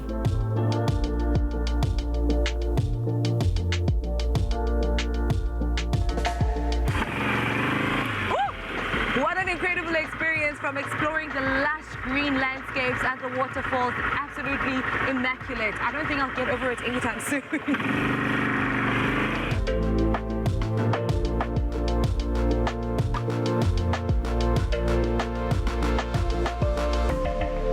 One thing I've noticed about Mauritius is that it's not only a couple's destination. You can travel with your friends, with your family, or even alone, and you'll never feel alone because there are so many other travelers from all over the world. One of the most beautiful natural wonders is the seven-colored earth, a rare geological oddity that proves just how beautiful dirt can look. And one place that attracts everyone from across the world is the seven-colored earth, where it's sand dunes with different beautiful colors.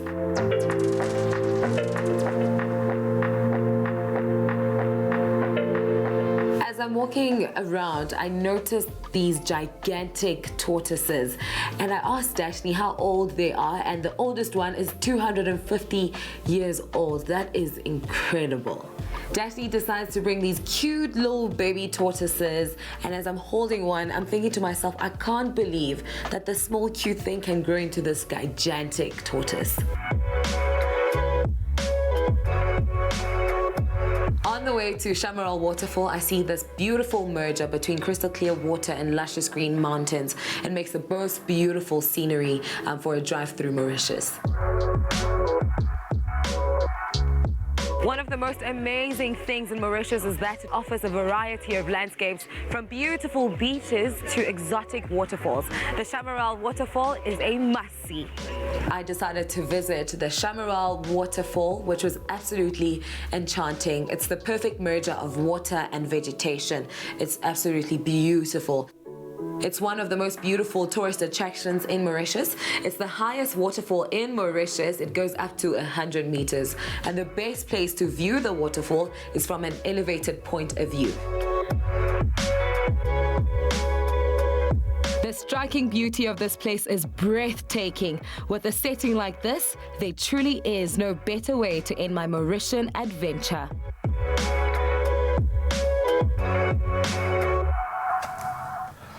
Woo! I wish I could take you guys with me next time. It was absolutely amazing. You actually don't. No, don't lie. You don't wish that you could take us with you. Why are you saying stuff like that? It looked like a gigantic adventure. Why did you have to? Why did you have to do that? Gigantic adventure. Because you're saying things like, oh, I wish I could. No, you don't wish. Why? I too want to walk in slow motion with slow motion tortoises. With gigantic tortoises. Right? Oh, come on. Having gigantic so amounts out of everything, fun. that's what you guys took home. I bet you can't say gigantic 5 times in a row. Go. No. Gigantic. No, gigantic. Gigantic. Thank you. That's pretty good, actually.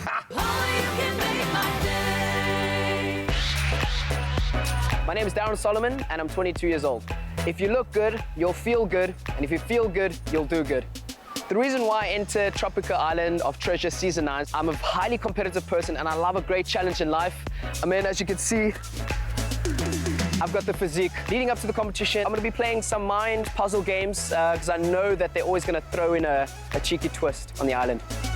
He's the most kind-hearted individual I've ever met. When it comes to his athletic abilities, 10 out of 10. His navigation skills, he's a bad navigator. So if he can just work on that, he'll be fine. When I was selected as one of the candidates, the first people I told was my uncle and aunt. I think Darren has a very, very good chance of winning. He's very much determined. He's super fit. And he's very competitive. They were just like, what are you going to do next? What are you going to do next? And I was like, I don't know, I need to work out, I guess, for this show. Catch me on Tropica Island of Treasure, Curacao, coming to you soon on SABC 3.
It's my feel-good breakfast show.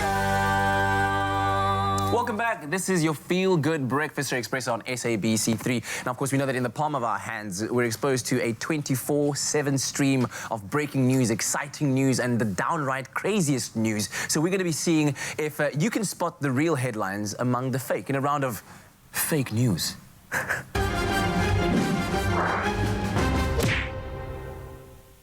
Guys, we have to do it like it's... The news. Okay, we've got Stuart Taylor, Daniel Richards, and Martin Davis here to join us and decipher the real from the fake. Are you guys ready for this? Let's do it. It's pretty hard to do it. Okay, so I'm going to give you 2 headlines. Right. You need to tell me which you think is real and which you think is fake. Right. All right, here we go. Story number 1 that I'm actually getting right now. It's breaking. A woman with a giant toe has surgery to remove half of it. What? Oh, another breaking story right now. A Californian model removes her baby toe on each foot to fit into her heels better. Which is real, which is fake? Stuart Taylor? I'm going to go for the real one is removing baby toes. Baby toes? Baby toes. I don't know what the point is of baby toes.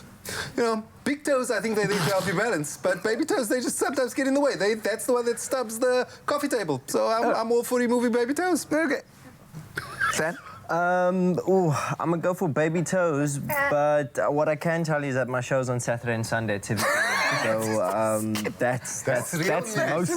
that's not fake. That's real. Martin?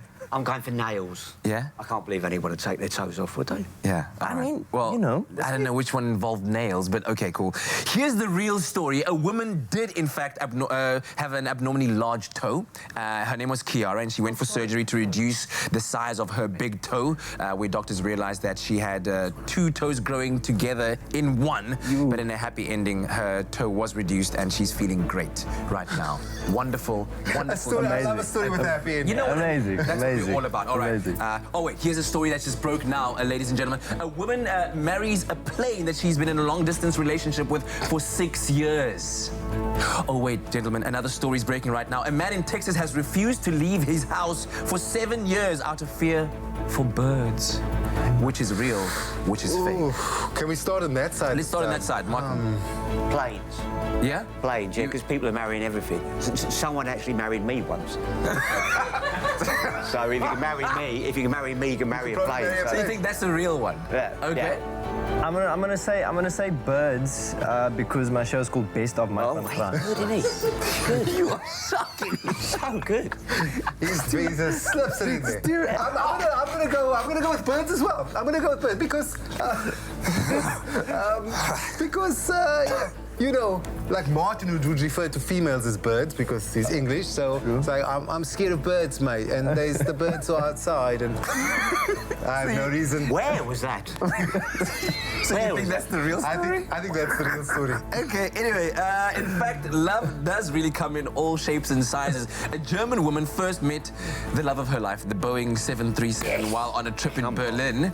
Now, the 30-year-old was first attracted to its wings, its winglets and thrusters. And after 6 years of only being able to meet it through the glass window of the airport in September last year, get this, she was finally able to kiss it and even stand on one of the wings. And she now plans to marry that plane. That's an amazing story. It's a leap year. You can ask. You can ask. Ladies can ask this year. Go it's a for leap it, year. even if it's a Boeing 737. Oh, wait, another story just broke now. Wow, really? Thank you very much for that, George. A new trend in Japan is to marry a person every 3 years as the key to happiness. What? Another story just broke now. A 107-year-old woman says living alone and never getting married are the keys to a long life. Which is the real story? Which is the fake one? You know, I think I know where you're swaying with this one. I'm married, and if I say, and my wife's probably listening, so if I say, you know, you're allowed to get married every 3 years, that'll land me in trouble. But also not getting married for 107 years, giving you a long life, that'll get me in trouble. So I'm just going to toss a coin. I'm going to go for 3 years. 3 years, that's a... No, so you think that's the real story? That's the real People in Japan are saying stay married, it's get married every 3 years. They live in the future, so yeah. Let's get married every 3 years, man, but to the same person. Okay. There we go, right? Go. All right. The old lady. The old lady. Old lady, definitely. And I'm on tomorrow night. There you go. I cottoned on the egg. I got it in the egg. Well, here's the real story. Many claim that daily exercise and healthy eating are the keys to living longer. But recently, a 107-year-old woman from the Bronx reckons that her secret to longevity has been living by herself and not getting married. No man, no drama. Oh, no man, no drama. That's how she get down, and that's when she dropped the mic afterwards. You agree with that, Martin? No, I'm just good that I got 2 out of 3. That's actually pretty. That's the best. Well done, Martin. Well done, you. Well, tomorrow night. And of course, be sure not to be caught out there by the fake news. But we'll catch you next time on this edition of Fake News. 107 years old. Can you go? Is that? Woo! Does that sound like I a like plan? her so much. You She's got it my down. kind of girl. So you've only got like another 105 years to go, and then you're there. So we obviously struggled to keep our laughs, our guffaws in check listening to that lot. And we asked you this morning if you guys, in light of the Mother City Comedy Festival taking over, giving us too many laughs, belly laughs, we asked you guys if there have been ever instances where you've laughed when you really shouldn't have. And you guys have weighed in. Clearly, we've got a very happy viewership, which I love. And Thea Kruger saying, morning family, yesterday I took my Yorkshire Terrier to the parlour to be shaved. That's funny in itself. I entered the parlour to fetch her. She was right in front of me and I didn't recognize her. Then she tried getting my attention and I kept asking the owner, where is she? Where is she? Oh my word, what a good laugh we had afterwards because she is so funny. Oh, how we laughed and laughed and laughed. And yeah, that does sound quite funny. Obadiah Sally saying, good morning. I laugh every day. No place in life to be serious. Love the comedy festival. Oh, I must wear a nappy when I go watch them. Maybe one of them will wear a nappy when they perform. Very, very funny. Well, this one comes from Utidi Ngugana. She says, good morning, #Expresso show. I laughed just now when the princess was selling out #birthday gift. Absolutely love it. She had to do it. Someone had to do it. This one comes from Josephine Pickstone. Good morning, family. #Expresso show, SABC3. Lol, I laugh at my friend. She's so funny and I'm so loud. And in public, in the pharmacy, that day my tummy was so sore, and most of all, I laugh all the time. That's important. I'm with you. I'm that person as well. How many people recognize me when I laugh? They're like, oh, you're that dude. That's a good sign. It means we laugh a lot on this show. But you can keep those funny moments coming. We'd love to hear from you this morning. Make us laugh a little. So, of course, we couldn't have these gentlemen on the show and not ask them that question. So the question that we're asking on Facebook is, when was the last time you laughed when you shouldn't have? When I shouldn't have? When you shouldn't have. I often laugh at my kids when I shouldn't. Really? Yeah, like if they bring me art from school, I'm like, oh, this is beautiful. Wow.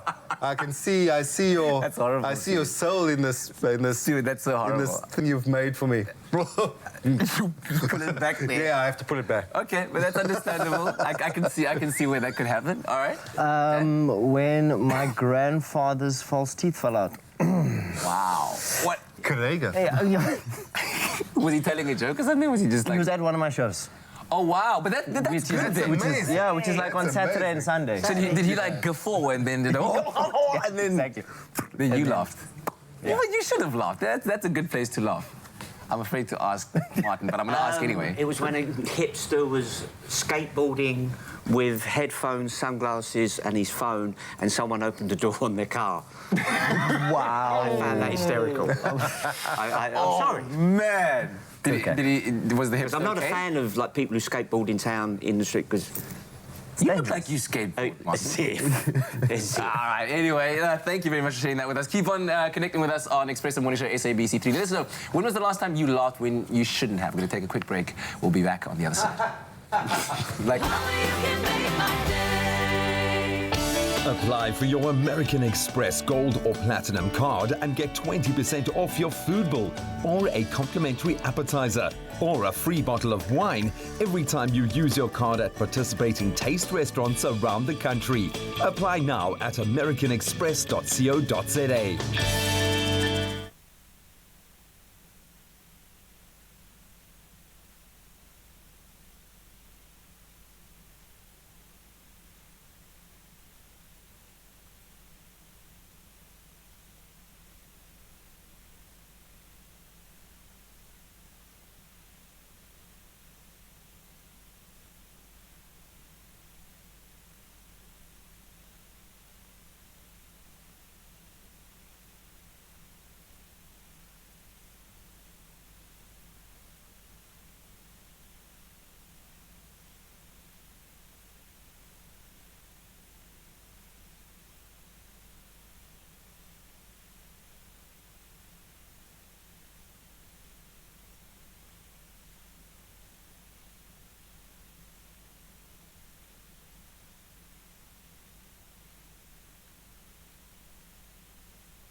It's my feel-good breakfast show.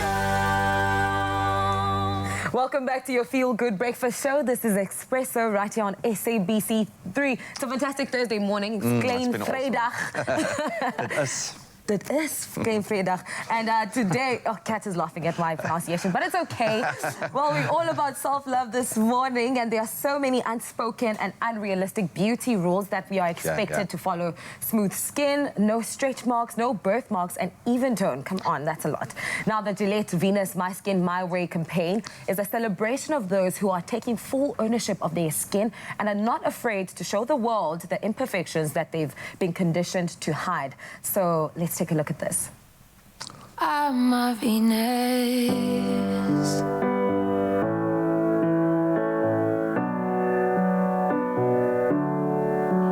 She's got it, baby, she's got it. I'm a Venus, I'm my fire, my desire.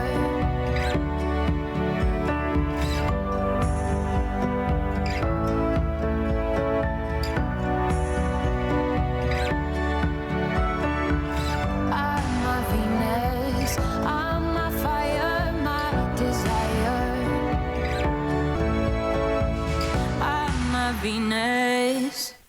Gotta love the skin you're in. Now, living with albinism is got to be daunting, challenging. Despite the health challenges, low vision and skin cancer risk, people with albinism also face several stigmas and massive discrimination, which can make loving the skin they're in a very long journey of acceptance, I would imagine. And we have Sanele Kaba in studio this morning to talk about the hashtag My Skin My Way story. Sanele, welcome. Thank you for having me. Thank you for the early start. We've been joking about it. I know it's an early kickstart to your day. I'm going to ask you this straight off the bat because I'm getting a very confident energy from you the second I met you this morning. Why do you love the skin you're in?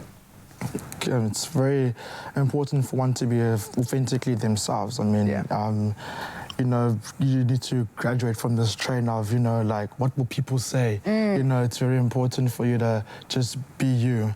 You're not going to please everyone, so, I mean, you might as well just love yourself. Please yourself, yeah. Kind of just makes it much more easier. Absolutely, man, and just celebrating our differences, because at the end of the day, we're all different in some way. True. But do you find yourself now, you know, at this age, having grown up, self-doubting at times? And if you have, how do you overcome it? I mean, self-doubt. I mean, as a teenager, obviously, you kind of were made to feel different. I mean, I'm growing up as a at home. I mean, albinism was just seen as a different shade, a different hue of black. Yes. Because, I mean, black just comes in different hues, and that's just how I was brought up. And obviously, when you just get out in public, there was always that, okay, fine, the whispers and the stares and the little snide remarks. And obviously, that'll just make you like, okay, cool, yeah, people think that I'm kind of like an oddity or something. So, I mean, as a teenager, I went through all of it, but I kind of had to just, you know, snap out of it and not think about what people say about me and just kind of just do what I have to do and just how I was raised and kind of like show that to the world. And yeah, by doing that, it kind of just made things much more easier. Yeah. It helps that you're one of like the most photogenic people on the planet. Just looking at some of your posts and pictures, dude, with stunning eye. How has this changed your perception of the world, do you think? Well, it just made me more. I just added some more fuel to fire in terms of like kind of doing what I do, which is educating the world and using my platform to educate people about albinism. There's so many stigmas around it's a skin condition, and I grew up in a time when there wasn't not much education around vitiligo, albinism. You know, it was something that was very like taboo, or like people didn't talk about it. Parents didn't want to, you know, like show their kids around who had albinism. They're like, pretty much ashamed. But now a lot of parents are actually coming forward and actually are very interested on learning more about the albinism, and it's kind of basically like nothing. I mean, obviously there's some parts, I won't lie, that it's still a bit like of a touchy situation. But I mean, we're getting there. But yeah. I mean, you've taken up space and cemented yourself, for example, in the modeling industry. We were talking about just now, you know, your photos. You are an incredible, you know, you're photogenic. And also, it's all about representation. And obviously, young people look up to you and they see you and they're just like, oh, okay, I also can do that. But there are young people and some older people who struggle with the concept of self-love. Now, what would you... I doubt there is a human being on the planet that is comfortable. Yeah, actually. To be honest, Yeah. But then from your side or your perspective, what would you say to encourage them to kind of accept the skin that they're in? Self-love is not like a war. It's like, I mean, you have to be soft with yourself, you know. You have to, it's like, it's not something that you can just read off a book and then you like, you know, that's it. I mean, that's like that 30-second little motivation, but it has to start with yourself. You gotta like give yourself a hug, and it needs to come from the soul inside. And and for me, that self-love was like a revolutionary journey. It was like more of a journey for me than just like one thing that I had to, I had to kind of love myself and realize, like, listen, and accept the fact that I'm not going to be everyone's cup of tea. People are not going to like me, and I have to not be that naive that I'm going to be like everyone's, like, you know. But at the same time, there's a host of a host of people that actually think that I'm amazing, but also I don't actually think about that. It has to start by within. And accepting yourself for who you are and loving yourself is so important. How you do it, that's entirely up to you. Find something that you love about yourself and just love on that completely. I feel like that's more important. Just be authentically yourself, and by that, everyone will follow. And right now, I mean, right now, just being yourself and not trying to like follow, that's pretty cool these days, you know. I feel like everyone has their own gift, and I feel like that's what we here to showcase. That's what makes us beautiful. For a young man, a huge amount of wisdom there. Absolutely awesome, man. The moral of the story, #MySkinMyWay campaign. There is no one way to have beautiful skin or to show it. Together with Gillette Venus, we are giving you the chance to win 5,000 Rand. All you have to do is tell us how you've embraced your skin imperfections to celebrate the skin you're in. You can visit the Expresso Morning Facebook page, reply to the competition post using #MySkinMyWay.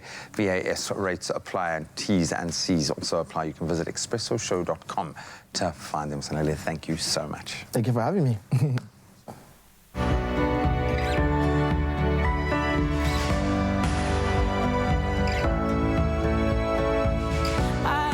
Venus. Well, from that positive and certainly confidence-boosting chat to another soul-soothing session listening to the Sun Tour, all courtesy of Rahul Sharma on our Feel Good Breakfast show. Here he is playing a piece called Desert Blues.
Wonderful stuff. Thank you very much, Roll. Certainly showing that the santoor is not a one-dimensional instrument. Very, very versatile. And I understand you've also done live recordings with Kenny G before. Tell me Yes, that's about right. that collaboration. So we did a CD called Namaste India. And when Kenny and I met, he was very keen to try out something which would be different from the style that he was doing. Yeah. So I composed all the music and had him on an album which presented him in an Indian avatar. So that album was called Namaste India. We had 10 tracks, and it was great fun doing it because he's a musician who improvises. And so it's great fun to work with him. Yeah. And the show that you have tomorrow with the Cape Town Philharmonic Orchestra, yes.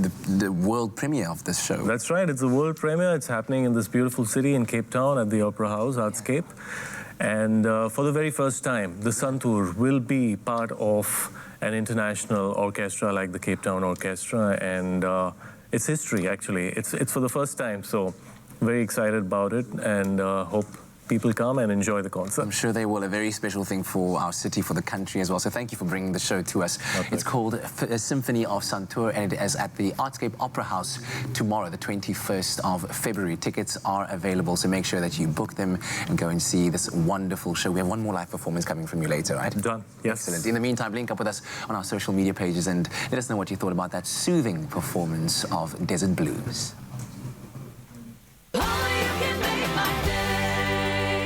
Hey, babe, check this.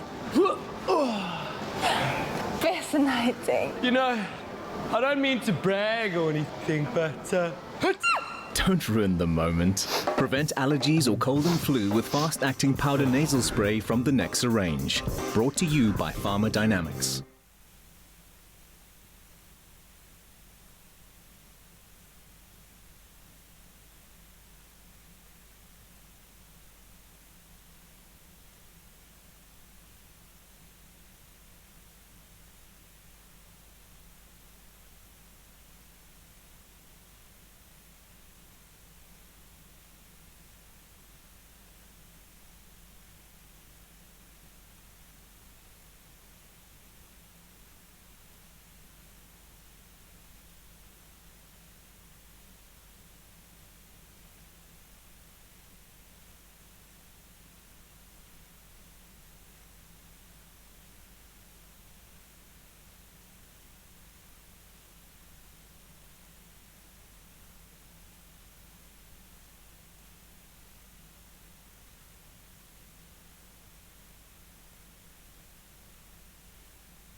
It's my feel-good breakfast show.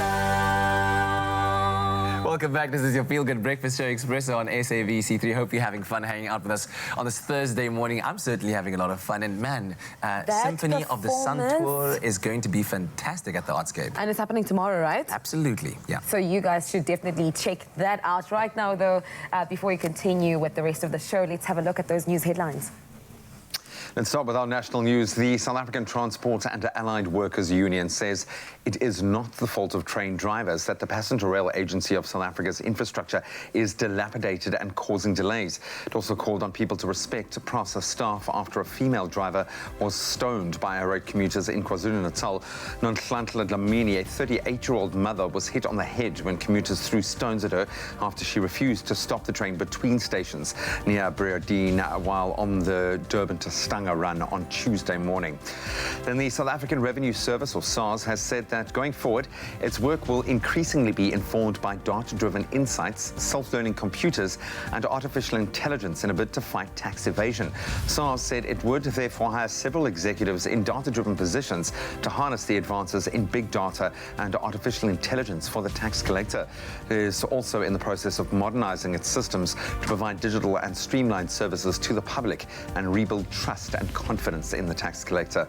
Moving to the international front, Boeing's crisis-hit 737 MAX jetliner faces a new potential safety issue as debris has been found in the fuel tanks of several new planes which were in storage awaiting delivery to airlines.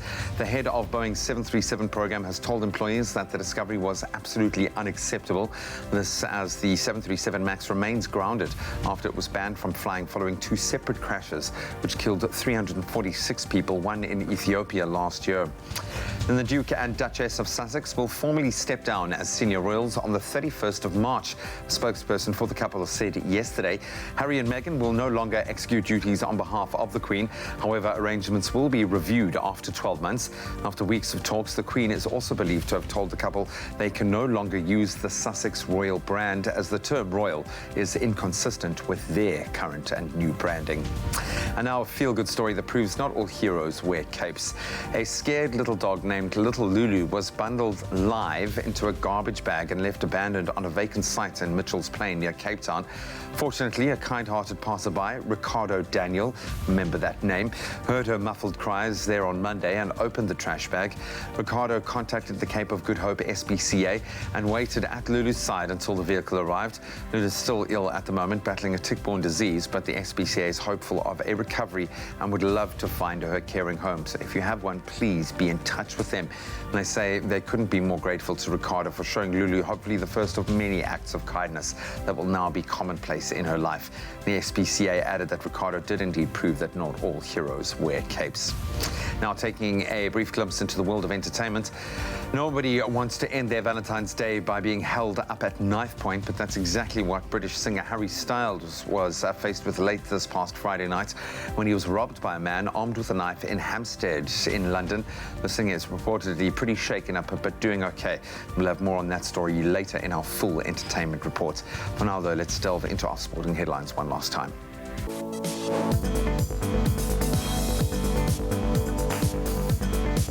On the Rugby Sevens front, Springbok Sevens coach Neil Powell has made 3 changes to the Blitzboks squad that lost narrowly in that final to Fiji in Sydney earlier this month. Justin Geduld, Zane Davids and Chris Dry, they'll all be rested, making way for Ryan Oosthuizen, Kurtley Arnsa and Mfundo Ndlovu. Former World Rugby Sevens Player of the Year Werner Kok is also set to play in his 50th tournament in the HSBC World Rugby Sevens Series, that of course in Los Angeles next weekend. So the Blitzboks currently sit in second place on the overall log and will face Kenya, Canada and Ireland in the pool stages in LA. A week later, they'll be off to Canada for the Vancouver Sevens leg. Then Premier Soccer League football continued last night with defending champions Mamelodi Sundowns registering a 2-1 win over Bloemfontein's Celtic at the Loftus Versfeld Stadium, and Bidvest Wits, they were held to a 2-2 draw against Highlands Park at the Bidvest Stadium in Braamfontein.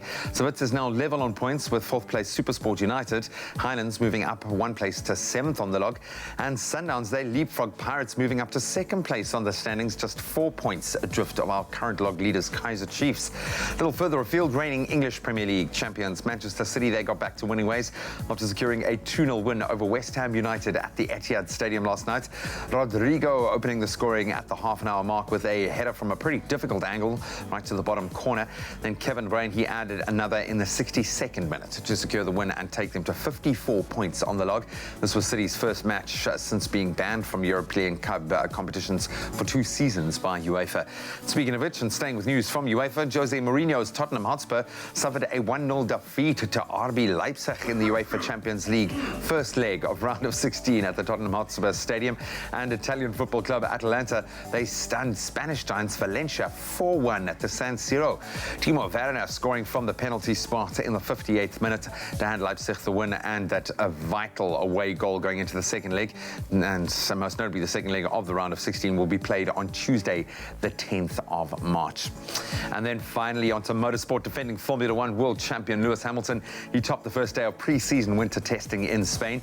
Hamilton, along with his Mercedes teammate Valtteri Bottas, headed the opening day's timesheets, finishing in first and second place respectively. The six-time world champion was 0.337 seconds quicker than Bottas. The 2020 Formula One season will kick off with the Australian Grand Prix at the Melbourne circuit on the 15th of March, so not too long to wait now. That's a wrap of your sport for this Thursday morning. Let's take one last look at the roads.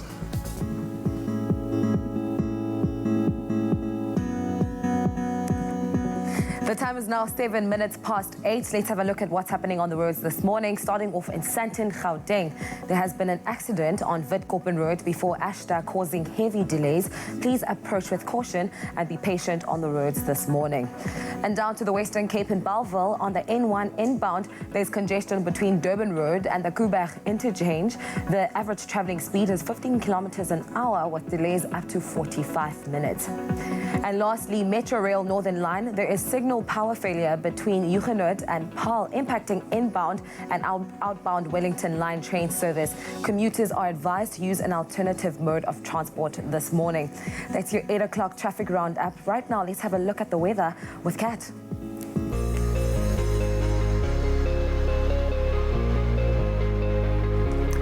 Thanks, Kuta. Now, before we take a look at the temperatures all around the country, let's take a look at those beautiful sunrise pictures you've sent us. Lena Peterson sending us an amazing skyline from Sea Point, and Priscilla Boscombe, your incredible sunrise picture from Durban has us all just marveling at its wonder and beauty. Also, thank you to Gary Okamp for your beautiful sunrise picture from East London. And then lastly, to Kevin Buchanan for the stunning sunrise picture all the way from Port Edward in KZN. Now, opening up the map a little bit and taking a look at the temperatures around the country. In Polokwane, a low of 20 and a high of 28. Thunderstorms can be expected for Mbombela today. Temperatures ranging between 23 and 29. Pretoria, 20 to 31. Some heavy rainfall can be expected in Johannesburg today. A low of 18 and a high of 28. Mahikeng in the northwest, temperatures ranging between 19 and 30, while occasional rain can be expected 50 kilometers across the way in Klerksdorp, 17 to 28. In Kimberley in the Northern Cape, 17 to 29. Moving on over to the Free State now in Bloemfontein, a low of 15 and a high of 26. The highest temperatures in the country today in Richards Bay, a low of 22 and a high of 34 degrees Celsius. Pietermaritzburg between 19 and 31. There'll be a couple of showers for Durban today with a low of 24 and a high of 30. Some high humidity for Mthatha today, a minimum of 17 and a maximum of 30 degrees Celsius. Temperatures in East London will range between 20 and 30 degrees Celsius, while Cradock will see a low of 15 and a high of 33. Westerly winds of about 33 kilometers per hour will be blowing through Port Elizabeth this morning, a low of 17 and a high of 27. George between 15 and 22. Sutherland, a low of 13 and a high of 28. Southerly winds of 24 kilometers per hour will be blowing through the mother city today with a low of 16 and a high of 23, while the lowest temperature in the country, a cold start for Worcester this morning, a low of 14 and a high of 31. Springbok between 16 and 30, and ending things off in Uppington, temperatures ranging between 23 and 33 degrees Celsius. But no matter what the weather is like in your part of the country, here's to hoping it is a thunderous Thursday, and let's thunder into your birthday celebrations right now. Happy birthday, a very happy birthday to you. Yeah, if it's your birthday, do a little dance, do the birthday shimmy. Hopefully we are going to be able to share in your love, your joy, because someone loves you enough to send through an awesome messages. And we've got tons to get through, so we're going to race right into that. A happy 14th birthday to Junior Josie. We thank God for blessing us with a bright, shining star. You have achieved a lot in such a short space of time. Mom and Dad are so incredibly proud of you, Junior. Happy birthday, young man. And I'd like to wish my mommy, Andrea Skippers, a happy 27th birthday. I love you. And that's from Andrisha. Happy birthday. This one goes to Mbalenhle. I wish you all the love and happiness in the world, all of which you deserve. Happy birthday, Mbalenhle. And this one is for Roshan. It's Roshan Joy Kutier's 14th birthday today. The Kutier family wish you a phenomenal day. Please stay the kind, loving, joyful person that you are. Happy birthday, Roshan. Gorgeous young thing. Then a happy 7th birthday to my grandson, Juan. May God bless you for many, many more years. And that's from Mark Bar Patsy and Bar Jeffrey. And then a happy birthday to Mohammed Hassan. May you have a lovely day, and that's coming to you from your parents and your sisters, Zakina, Amina, and Kothar. Derek is celebrating his 64th birthday today. Happy 64th birthday to my husband, Derek April. I wish you so many God's richest blessings upon your life from your wife, Felicia. And lastly, definitely not least, goes to Luciano Lee. Wish my bundle of joy happy second birthday, Luciano Lee. May you be blessed in abundance, and may all your dreams and wishes come true for the years ahead.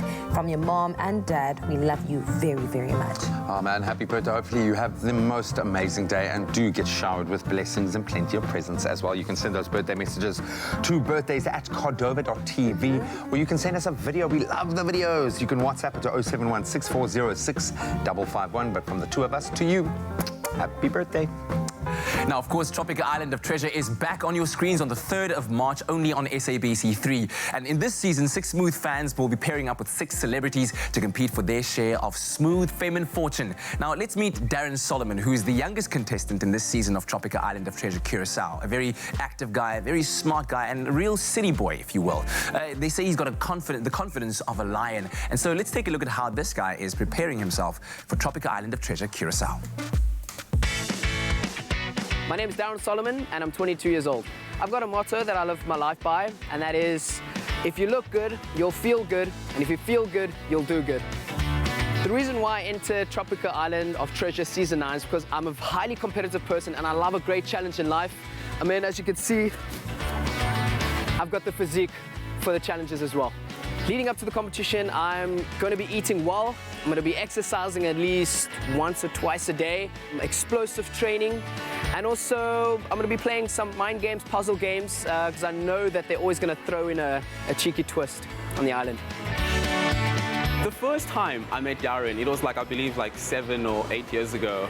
And he came to my school after I had already started, like a year later. So everyone was like whispering amongst themselves, have you met Darren? Have you met Darren? And I was like, who is this Darren? I've never met him. It was almost as if royalty had stepped into the room. 2 days later, I saw what the fuss was about. I've never seen anyone in my life run as fast as Darren. I looked at him from start to finish, and literally this is my facial expression. Every time we play sports, always on his team, because I know I'm going to win if I'm on Darren's team.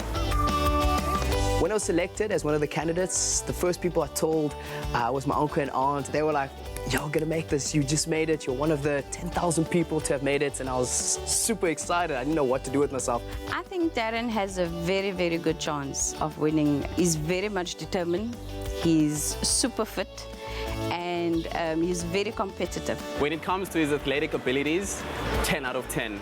His navigation skills, he's a bad navigator. So if he can just work on that, he'll be fine.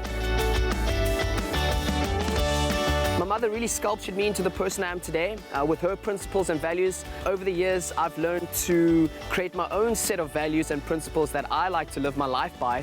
And through that, I've really tried to improve myself day after day, year after year. He's the most kind-hearted individual I've ever met. I've never met anyone who's as resilient, and I'm glad he made it for Tropica. That just goes to show what kind of person he is. Catch me on Tropica Island of Treasure, Curacao, coming to you soon on SABC3. I can't wait to see what Darren Solomon gets up to. Now find your smooth fame and fortune with Tropica, and all you do is buy a Tropica, follow the entry details on the pack, and that puts you in line to win your share of 1 million rand in prizes. And there are fantastic prizes to go with that, such as a trip for 2 with KLM to Amsterdam, a fantastic place to visit. There are also LG G8 smartphones, LG TVs, and LG dishwashers. Also, Guess vouchers, Guess watches, and Guess accessories. Plus, there's the all smooth grand prize of a Suzuki Ignis. And of course, the more Tropica you buy, the more chances you have to win. The T's and C's that apply to the competition can be found on tropica.co.za. And very importantly, of course, remember to catch the first episode of Tropica Island of Treasure Curacao on Tuesday, the 3rd of March at 7:30 p.m. only on SABC3.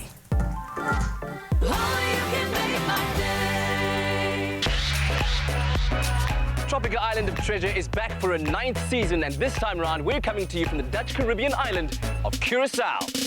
Here, 6 celebrities and 6 smooth fans will pair up to compete for fame and fortune and the smoothest treasure of all, a shade 1 million rand. 3, 2, 1, go! Catch the new season of Tropical Island of Treasure Curacao every Tuesday, 7:30 p.m. from the 3rd of March on SABC3.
It's my feel-good breakfast show.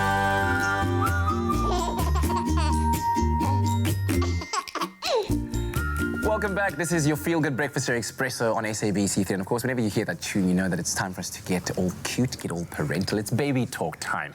Now, although you hope you'll never use cardiopulmonary resuscitation or CPR for a child or an infant, it is important to know the steps so that you can help in the event of a cardiac or breathing emergency. Now, to show us how to perform CPR on an infant is Vanessa Pickford, professional nurse, mum, and director of the Safe Med Training Center, which offers the Safe to Grow infant and child CPR and first aid courses. And thanks for joining us this morning. It's so good to have you here. And we're talking about a very important subject that I don't think a lot of parents initially think about, but you know, when you kind of imagine all of the emergencies that could occur and the drastic situations that could force you into having to know how to perform CPR. This is a pivotal conversation. But just to break it down to the basics, why would you say, why would a baby need CPR? I know it's a very self-explanatory question, but just from a medical point of view. Certainly. Well, Katlego, the large majority of babies are born with strong, fit, healthy hearts.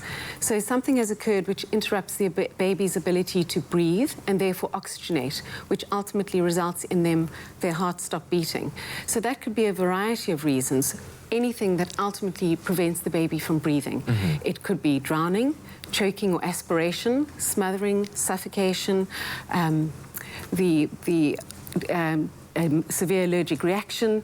So basically anything that causes the baby to stop breathing and as a result the heart stops beating. Yeah, and of course we would love to hear all of your questions, so do engage with us. Expresso Morning Show SABC3 on Facebook if you have any questions regarding CPR, and especially within the context of infant CPR and baby CPR.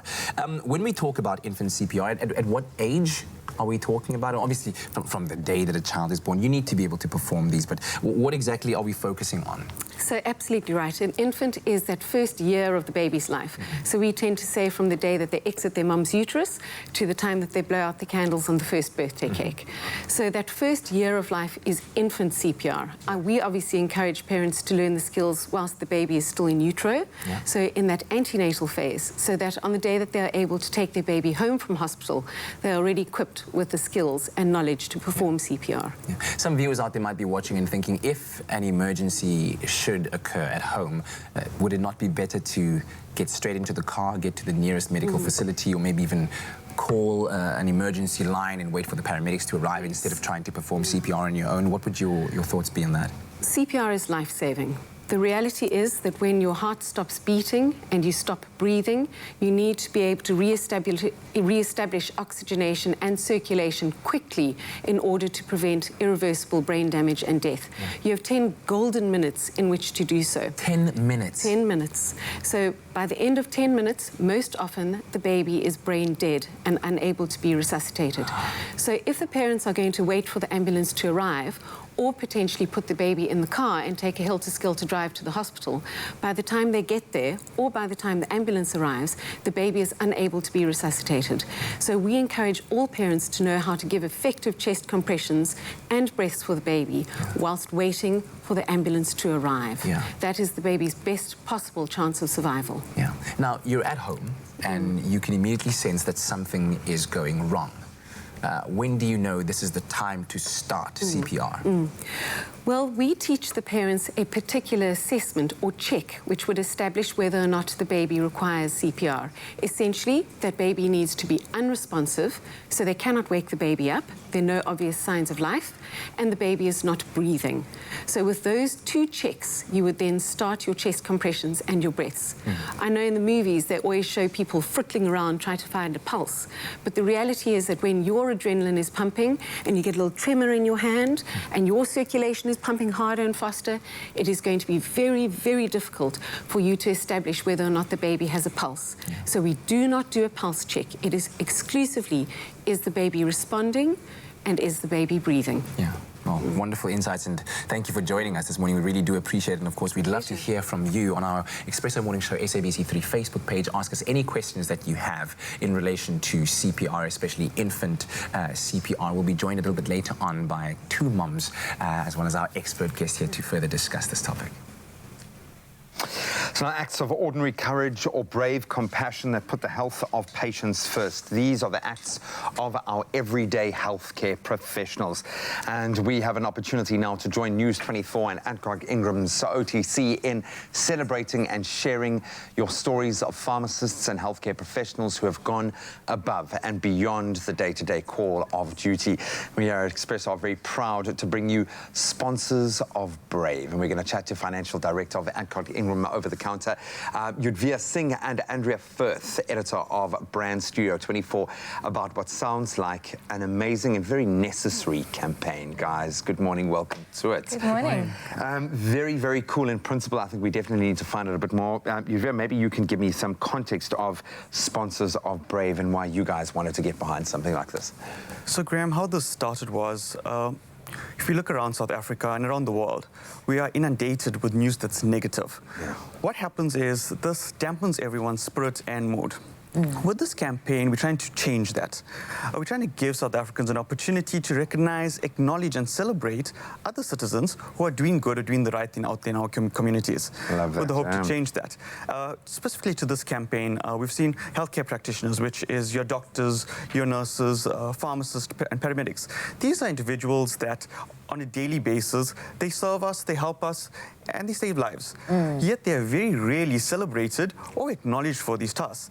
Hence, we came up with this platform where South Africans can go on and acknowledge the relevant practitioner for the good that they are doing in their community. I love that. I absolutely love that. But then I just want to take it back a little bit and ask, what defines bravery? What would you say is bravery? Bravery is very relevant to the person being asked the question. So different people experience bravery in different ways throughout their lives. From your daily basic challenges to those you experience or goals that you need to achieve.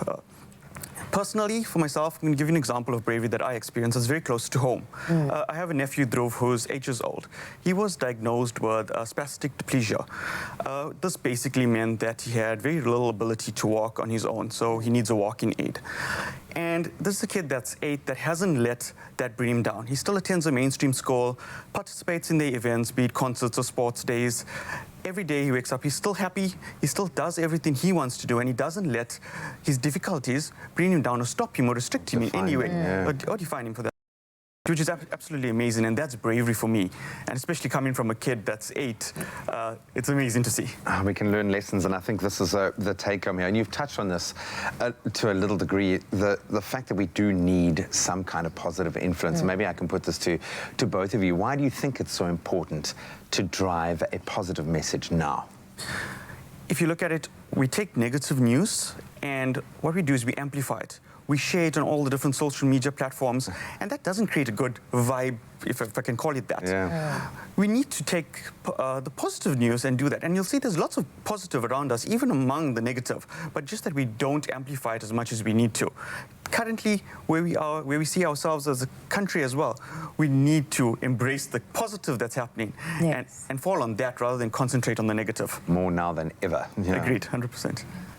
Yeah, I mean, News 24, we're seeing an uptake from readers on wanting feel-good stories. They want to know, they want to hear the positives. They want something to feel proudly South African about. Love that. And I think it's incredibly important in a time like this to be sharing these stories of, you know, extraordinary stories of ordinary South Africans who are just going above and beyond day after day and making such a huge impact in their communities. I mean, to quote Gandhi, you know, they're the change we want to see in the world. Yes. And let's honor and celebrate them for doing that. And just to expand on that, I mean, why is Sponsors of Brave such an important part of News24.com and the health industry at large? Yeah. So this is a fantastic partnership for us, News24 and Adcock Ingram OTC. You know, News24 is the largest digital news platform, and we are so excited to be able to use that kind of reach to share these stories, these positive stories, as we say, you know, to have those moments of upliftment for South Africans and shine a light on things that people are doing around our country. Great. Yeah, we survive on the work of unsung heroes, and I often think the best part of my job is not interviewing, and it is cool to interview celebrities and sports stars and people like that, but where every day I will meet at least one person who is completely unaware of just how amazing they are, and they live selflessly and they do it because it's their job to do that, but they often forget. Why do you think it's so important to highlight those people, those unsung heroes? Well, particularly in the medical industry, in the healthcare profession, these are the people that we are seeing at our worst moments, when a friend or family member or ourselves are ill. And, you know, those nurses, those pharmacists, those doctors, they're there to support us, to help us, to bring us through our worst times. And they put our well-being before their own. And that's why this profession is often, I think, overlooked. It's not a 9 to 5. It's really a calling. And to highlight and thank them and celebrate them and recognize them for the work that they do in our communities is fantastic. Now, people at home have the opportunity to partake in it, to participate in a competition. How does the competition work, and why is it important for people at home, you know, to nominate these heroes? So from a competition perspective, it's really simple. We have a website, partners24.com/sponsors of Brave. You go on the website, there's a big button that says nominate and win, because there is a cash prize behind nomination. You click that button, there's an entry form. We ask you for a few contact details just so we can contact you should you be a winner. And then we ask you to tell the story of the person you're nominating. Who are they? What have they done? What's special about them? And that's it. You're entered into the competition. And the major incentive not only to say, you know, share these stories and share the positivity, is also that there's a 5,000 weekly cash prize, 5,000 Rand, that can be won. Not that you should need at the moment. You don't need it. It's good to have it, Yeah, I mean, do it out of the goodness of your heart, but, you know, that's a massive little incentive there. So 5,000 Rand up for grabs weekly that you could win. Absolutely love it. Thank you both to both of you for getting hold of something that I think is so pertinent for so many of us. You know, whether you've got children, you know, in that space where you need to rely on people in that caring space, whether you yourself have been vulnerable and need to rely on a healthcare professional. As you say, it is such a critical moment, and when you find someone who can go that extra mile, it really is something special. So I'm going to reiterate that mechanism right now. You at home can get involved by nominating the pharmacist or healthcare professional in your community, making that real difference. And then, again, you can stand a chance of winning 5,000 Rand. Plus, there will be 2 winners from the nominations. The judges will select 1 winner, and then your votes will select another. And then these winners will win a trip to an overseas medical conference of their choice for themselves, which is so special, and the opportunity to pay it forward by donating 25,000 Rand to a registered NPO charity of their choice. That is too cool. So to nominate, go to news24.com or their partners, and hopefully this is a way that you can show those incredibly special and vital people just how much they mean to us. I've never met someone with a heart like this. He embodies what it means to be selfless. Even when I was in a state of panic, she showed me true bravery. Often the bravest people don't see themselves as others do. Join us in celebrating these brave heroes. Nominate the pharmacists and healthcare professionals in your community making a real difference and stand a chance to win 5,000 Rand.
It's my feel-good breakfast show.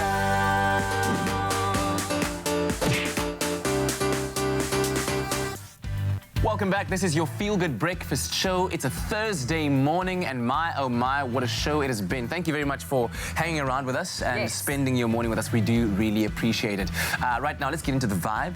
Yes, please. Of the entertainment world. What's happening? And we're starting off by celebrating a local star who is doing amazing work internationally. We have been hogging her on Mzansi's screens for almost 20 years. So it's about time that local actress and TV presenter Bonnie Mbuli got to shine on an international stage. The star has been hard at work, and 2 of her international projects are set to debut next month. Wow. The first, the highly anticipated new UK TV drama series Noughts and Crosses, is an adaptation of Mallory Blackman's series of novels, which takes place in an alternate reality where black cross people rule over the white not people. Wow. Yes, Bonnie has been cast as a lead character. How intense As a is main that? character, that's exactly. incredible. Oh, I mean, you know what I props love? to her, man. I love it when people cook in the kitchen, but they cook in silence. Yes. And then when it's served up, people are like, oh. They are eating, it's ready, it's beautiful. Yo, we are Well here done, for all Bonnie. of this Well win done. now. Soon after, Vagrant Queen, an American sci-fi series adaptation of a comic book series, is also set to start airing in March and stars Bonnie Mbuli in the role of the lead character's mother. We are so excited for Bonnie, guys, to get the recognition she deserves, especially after all her hard work in the SA industry. Hi, Bo. Yes, man. Hey, Coco, Sena, Bonnie, Sena into your greatness. That's beautiful news. Absolutely beautiful. Love it. Now, from exciting news to not so exciting news, relationship drama once again. Now, when a video of AKA kissing a mysterious woman surfaced a couple of weeks ago. Of AKA kissing another woman, yes, the mother. And people actually recognize that it's not the mother of his child, house hitmaker DJ Zinhle. Observers and fans were left agog and wondering what on earth is going on. Who is that lady? Now the DJ stands left no punches and came for AKA hard, claiming that he's cheating on her once again, and what a terrible partner he has been for the queen herself. Now, the super mega decided, you know what, let me take the matters into my own hands. And on Tuesday night, he addressed the situation in a series of tweets. He stated that TMZ-style video someone took of me while out for dinner the other night was probably one of the biggest favors someone has ever did for me. Thank you, whomever that was. Now, he added, I've been single since 2019. What was I supposed to do? Inform you guys? Really, AKA, come on. Now, a tweet commented saying DJ Zinhle has been humiliated enough, so he should just let it go and enjoy his new relationship with the mystery lady, who has now been identified as Nelly Tembe. His final response to the situation was, humiliated by what? A relationship not working out and someone moving on? Cut the BS. Now, fans believe DJ Zinhle is being humiliated in the situation because even into January, she was posting on social media about how she was missing Ukinen, which is AKA's real name. So people have commended the DJ on how cool and calm and collected she seems about the whole situation. Some may think he may be using the drama as leverage to promote his latest work. Now the timelines are clashing because if she's posting things about how she misses him, into January 2020, and he says that he's been single since 2019. Sir, so after they broke up, and then he dated Bonang for a little while, right? Is that just a rumor as well? Oh, that's back in the day. Yeah, I know, but I'm just trying to figure out, like, did they actually get back together? Yes, they did. They did. Officially, they got back together. There was that drama with Bonang and DJ Zinhle and AKA, right? So DJ Zinhle and AKA broke up. He was dating Bonang for quite some time. Then that relationship ended. Then he went back to DJ Zinhle. Oh, so they were together again. Yes. It wasn't just like we're co-parenting beautifully. No. Kind of thing. Okay. Initially it was that, and then it turned into a full-on relationship again. Okay. And then recently now, this entire story is about how he's been single since 2019. 2019. Wait. He's been single since 2019? That's what he's saying. Guys, we are only in the second month of 2020. What do you mean? So when you say you're single since 2019, does that mean like December 2019 or... guys, but anyway, the investment that we are placing. Hey, sure, the dividends aren't always worthwhile, but hey, let people be happy, Batum. Let people be happy. But let's talk about another story that's also made it onto our radar, that which concerns Harry Styles, British singer. Harry Styles, that is, who's doing okay after... the former member of the mega famous boy band One Direction was held up at knife point on the tail end of Valentine's Day. Now, Metropolitan Police in London are investigating reports of the robbery, which took place at around 11:30 p.m. in Hampstead area. It was reported that the robber pulled out a knife and then demanded cash, and Styles then quickly handed it over. A source told the Mirror Online that, quote, he actually played it pretty cool, quickly giving the assailant the cash and keeping himself and the guy pretty calm and getting the situation over with. Understandably, of course, he was left a little bit shaken up. Of course. Afterwards. And Styles is also having a very rough go at it, as the incident also happened a few hours before reports that his ex-girlfriend, TV presenter Caroline Flack, was found unresponsive in her apartment this past Saturday. And the pair did date in 2011, and he actually wore a black ribbon on his suit lapel on the red carpet of Tuesday night's Brit Awards in her memory as well. Oh, my God. Not a good time. Not a great week for him at all. That is so sad, man. All right. But listen, we can turn the frown upside down into happy news. I don't know where you're going to be tomorrow, Friday. Well, we'll be in studio, but you at home, because come this Friday, the 21st of February, you could be among the very first South Africans to own Samsung's revolutionary foldable Galaxy Z Flip and add to it meet Bonang while you're doing it as well. The queen herself. Tis. The epic Galaxy Z Flip will be available from 10 a.m. in limited quantities at Sandton City, Canal Walk and Gateway shopping centres. Over 50,000 people have expressed interest in purchasing this device, and they are expecting thousands to queue from 6 a.m.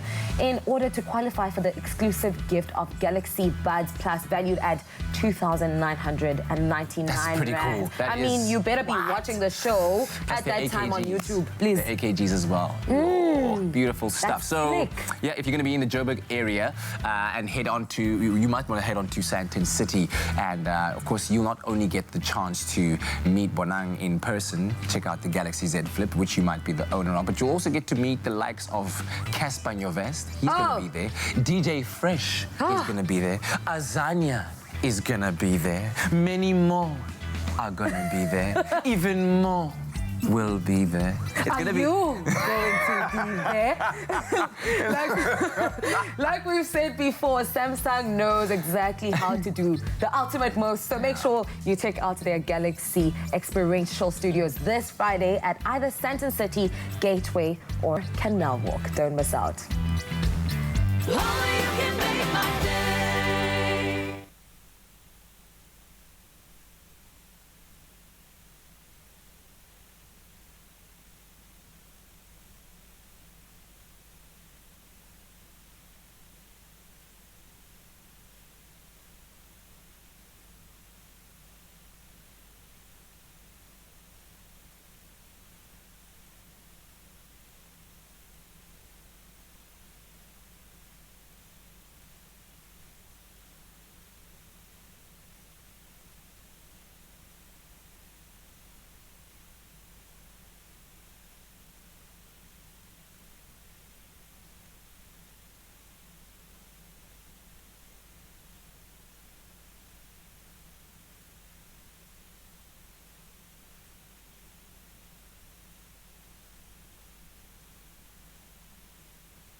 It's my feel-good breakfast show.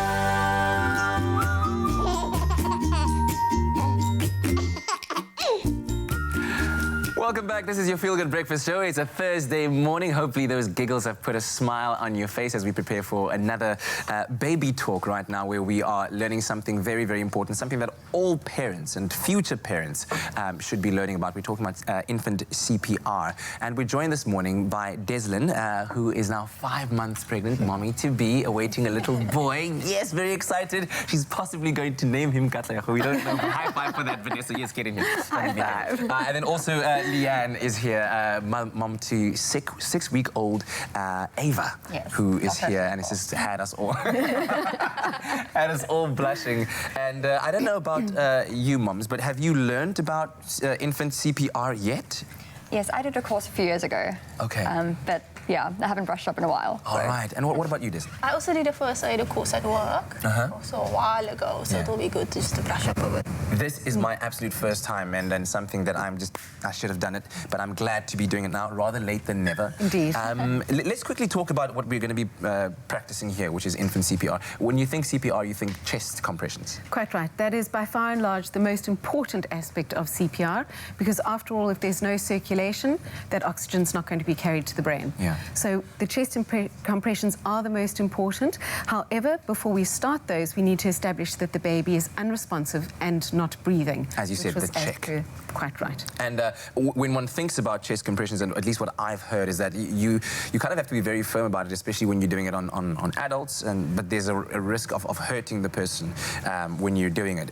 Is there any such risk when you're performing CPR on a baby and chest compressions that you might hurt them? Look, the reality is that chest chest compressions need to be performed hard and fast, whether it be an adult, a child, or an infant. Yeah. So yes, there is a degree of risk that there might be some rib breakages, but the reality is that you can live with a broken rib. You cannot live with a heart that's not beating. This is very true. All right. Well, let's get into it and take us through the demonstration as you would during your classes. All right. So that we can learn how to do this. Super. Pay attention, take notes, record this so you can play it over and over again. Okay. All right, so as we are practicing now on the raised surface, this is the ideal for doing CPR in an infant. Raised. It, however, needs to be firm.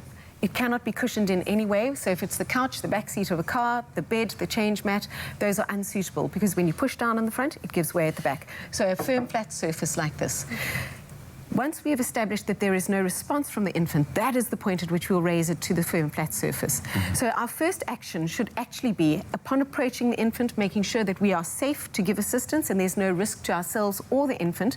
So, for example, in an accident situation, we will come up to the baby and we will check for a level of response. We do that by tapping the feet. It encourages a gasp reflex in the infant and they tend to frog their legs up next to the body. So we go, Bubs, are you okay? Come on, everyone, you can do that. Okay. Baby, are you okay? Right. Are you okay? So you've got to be pretty firm about that as well. Firmly slap the baby's feet. Baby? Okay. Right. So there's no response in the infant. There are no signs of life, no facial twitches, no movements, no cries. At that point, I'm then going to say, right, help, help, help, and call an emergency number to get help coming. So if that is you making the call yourself, you're going to have to take out your cell phone, dial the number and put it on speaker next to you so that you can talk to the dispatcher whilst you continue with the CPR. Thereafter, you're going to check for breathing. Now, my preference is not to do it from a distance, but to get right down, looking down towards the chest, feeling, listening, and counting to 10. Give yourself a good 10 seconds to check for breathing. Hold your own breath whilst you're doing so that you don't mistake who is breathing. So I'd get right down in this manner, looking for chest rise, feeling, listening. Is there any breathing from the infant? Hold your own breath whilst you're doing so. So let's start from the top. We're going to go right. It's safe for me to assist. Babe, are you okay? Calling for help and checking breathing. Let's do it together. All right. So we're going to go. It's safe. It's safe to assist. Safe distance. Tap the baby's feet. Babe, are you okay? No response. Call for help. Call for help. Whip out your cell phone. Loudspeaker. Quite right. I'm alone. Now check for breathing. Get right down over the baby's nose and mouth, looking down towards the chest whilst you're doing so. There we go. Give it good 10 seconds, holding your own breath whilst you're doing so. That's brilliant. Okay. Now, once we have established that the baby is not breathing and is not responding, we're then going to bare the chest in order to start our chest compressions. So we will literally whip open the baby's little baby grow, whatever clothes they're wearing, you can do so. To expose the chest. To expose the chest so that you can see the nipple line. The nipple line is the landmark which allows you to know where to put your fingers on the baby's chest. So just a quick note, in a case like this where, let's say, your baby is wearing more than one layer, it is important for you to absolutely expose the chest. 100%. You need to be able to visibly see where is the nipple line on the baby. Now, my baby, unfortunately, I can't take these clothes off because then their lungs fall out. That's not going to happen to your baby. So this baby has got little nipple prominences. So we are going to use those as our landmark. Now, when we give our chest compressions, we are going to put only 2 fingers on the center of the baby's chest, on the sternal bone, which is the breastbone, running down from the nape of the neck down to the xiphoid process, which is the point at which your ribs meet. Come together. So we're going to put our fingers just below the nipple line. The 2 fingers are going to run side by side down the chest, and then you will push down to a depth of 4 centimeters, which is hard. It's about a third of the depth of the chest of an infant and at a rate of 100 to 120 compressions per minute.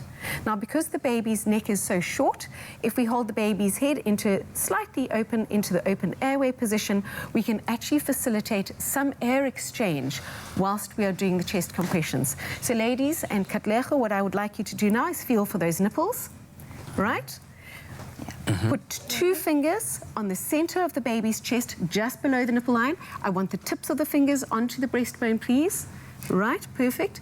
And put your other hand on the baby's head to tip it ever so slightly into the open airway position. We are now going to give 30 chest compressions. You're going to count out loud with me whilst we do so. I'm going to establish a rhythm for you, and you're going to push hard to a depth of 4 centimeters, a rate of 100 to 120 compressions per minute. And this is without breathing into the baby's mouth? You are not going to breathe. We're only doing the chest compressions. Okay. Remember, when we push down on the front, we are squeezing the heart between the sternum in the front and the vertebrae at the back. So we are forcing any blood that's within the heart out into the body, creating circulation. You need to allow your fingers to come back up to its natural position and the chest to recoil between compressions, which allows the heart to refill before you push down on it again. So we are essentially pumping the heart like this. So let's go. Everyone ready? And 1, 2, 3, 4, 5, 6, 7, 8, 9, 10, 11, 12, 13, 14, 15, 16, 17, 18, 19, 20. 22, 23, 24, 25, 26, 27, 28, 29, 30. Well done. So that is how you perform chest compressions on an infant. Yeah. If it is not your baby, I don't want you to take the risk upon yourself to give breaths. You will only push on the chest exclusively until such time as help arrives. If the mom or the dad or the caregiver of the baby is present, you can say to them after your 30 compressions, right, you are now going to give 2 breaths, which is what we are going to do next. Okay. Oh my gosh, okay, so this is a very involved process. I'm so invested in it, but it just kind of makes the reality of it dawn on you, what could happen and how alert you need to be, all the checks you need to be aware of. And I'm hoping that for you mums, this is making you feel very empowered, very enlightened once again as you brush up on those skills, right?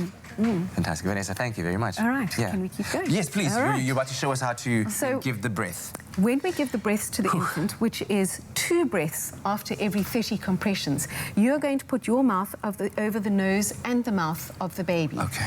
Tilting the airway ever so slightly back and giving a little puff of breath. Remember, your lungs are a great deal larger than that of your baby's. Yes. So you're not going to go, oh, into the baby. It's just a puff.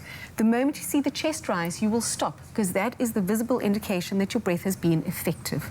So I would like you to practice now. You're going to hold the head back. You're going to put your mouth over the nose and mouth and give a little puff of breath. It's absolutely clean. You can okay. All right, you can do it like that. Okay. Good, well done. And again. Excellent, wow. Well done. To see the chest rise in the infant. And then 30 compressions And 30 compressions. So let's put that sequence together. I'm going to make absolutely sure this one's fine, yeah. Okay. We are going to do 30 compressions followed by 2 breaths, and that would be the CPR sequence that you continue whilst waiting for the ambulance to arrive. Okay. So let's start with the fingers on the chest. We give our 30 compressions first to create circulation and blood flow. And 1, 2, 3, 4, 5, 6, 7, 8, 9, 10, 11, 12, 13, 14, 15, 16, 17, 18, 19, 20, 22, 23, 24, 25, 26, 27, 28, 29, 30. Open the airway and give you a little puffs of breath. 1 and 2. Excellent. And then you would go back to your chest compressions thereafter. And this you do until professional medical help arrives on the scene. 100%. Do not stop. The moment you stop, that your child's chances of survival diminish rapidly, because the moment you stop pushing on the chest, your circulation disappears, and without any oxygen being introduced into the system, the heart and the brain are going to die. All right. Vanessa Pickford, thank you very, very much. Leanne, Desmond, thank you very much for joining us as well. If you'd like more information, please follow Vanessa at SafeMed1 on social media, and do connect with her for vitally crucial information that you need to know as a parent. Thank you. Thank you. Thank you for inviting us. It's absolutely vital for everyone to learn how to perform CPR, especially on the infants. If you are surrounded by your nieces and nephews, it's absolutely important. Now, though, we are nearing the end of the show, but before we leave, it's very important for me to get a young treat, which is arguably my favorite snack, a chocolate chip muffin. Please do me the honors. Okay. Now, while I indulge in that, let's take a quick breather. After the break, we end off the show with an amazing performance. So keep it locked on your Feel Good Breakfast Show. Ngozi. Yes, Mama. Rise and shine. There's no better way to wake up other than with Mackie D's for breakfast. Download the McDonald's app for delicious daily deals and start your day the right way.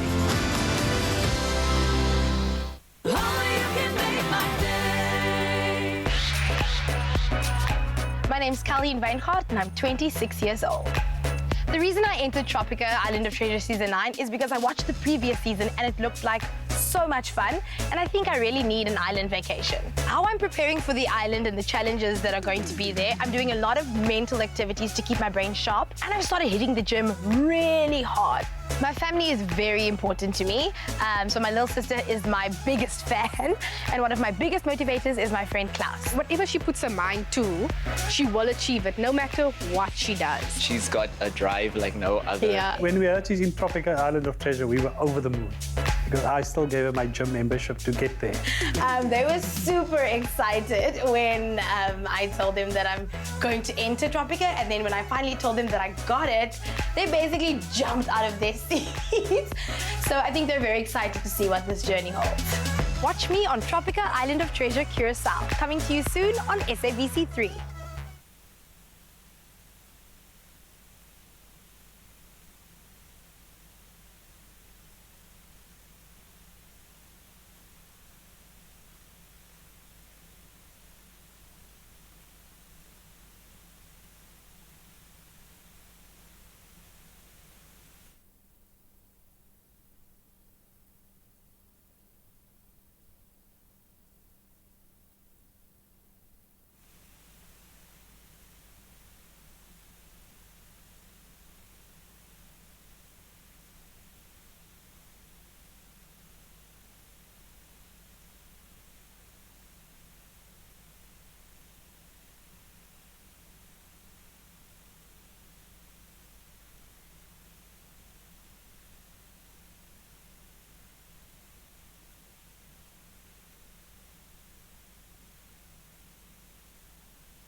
It's my feel-good breakfast show. Welcome back to your Feel Good Breakfast Show. As we close off this Thursday's edition, our thanks to Rahul Sharma, who's been here really entertaining us, soothing our souls and our spirits with the sounds of the Santoor. And you can catch Symphony of the Santoor tomorrow at the Artscape Opera House. And right now, one more live performance coming to us, a song called Raga Kamaj.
Expresso Morning Show, made with love by Clover. Another feel-good production.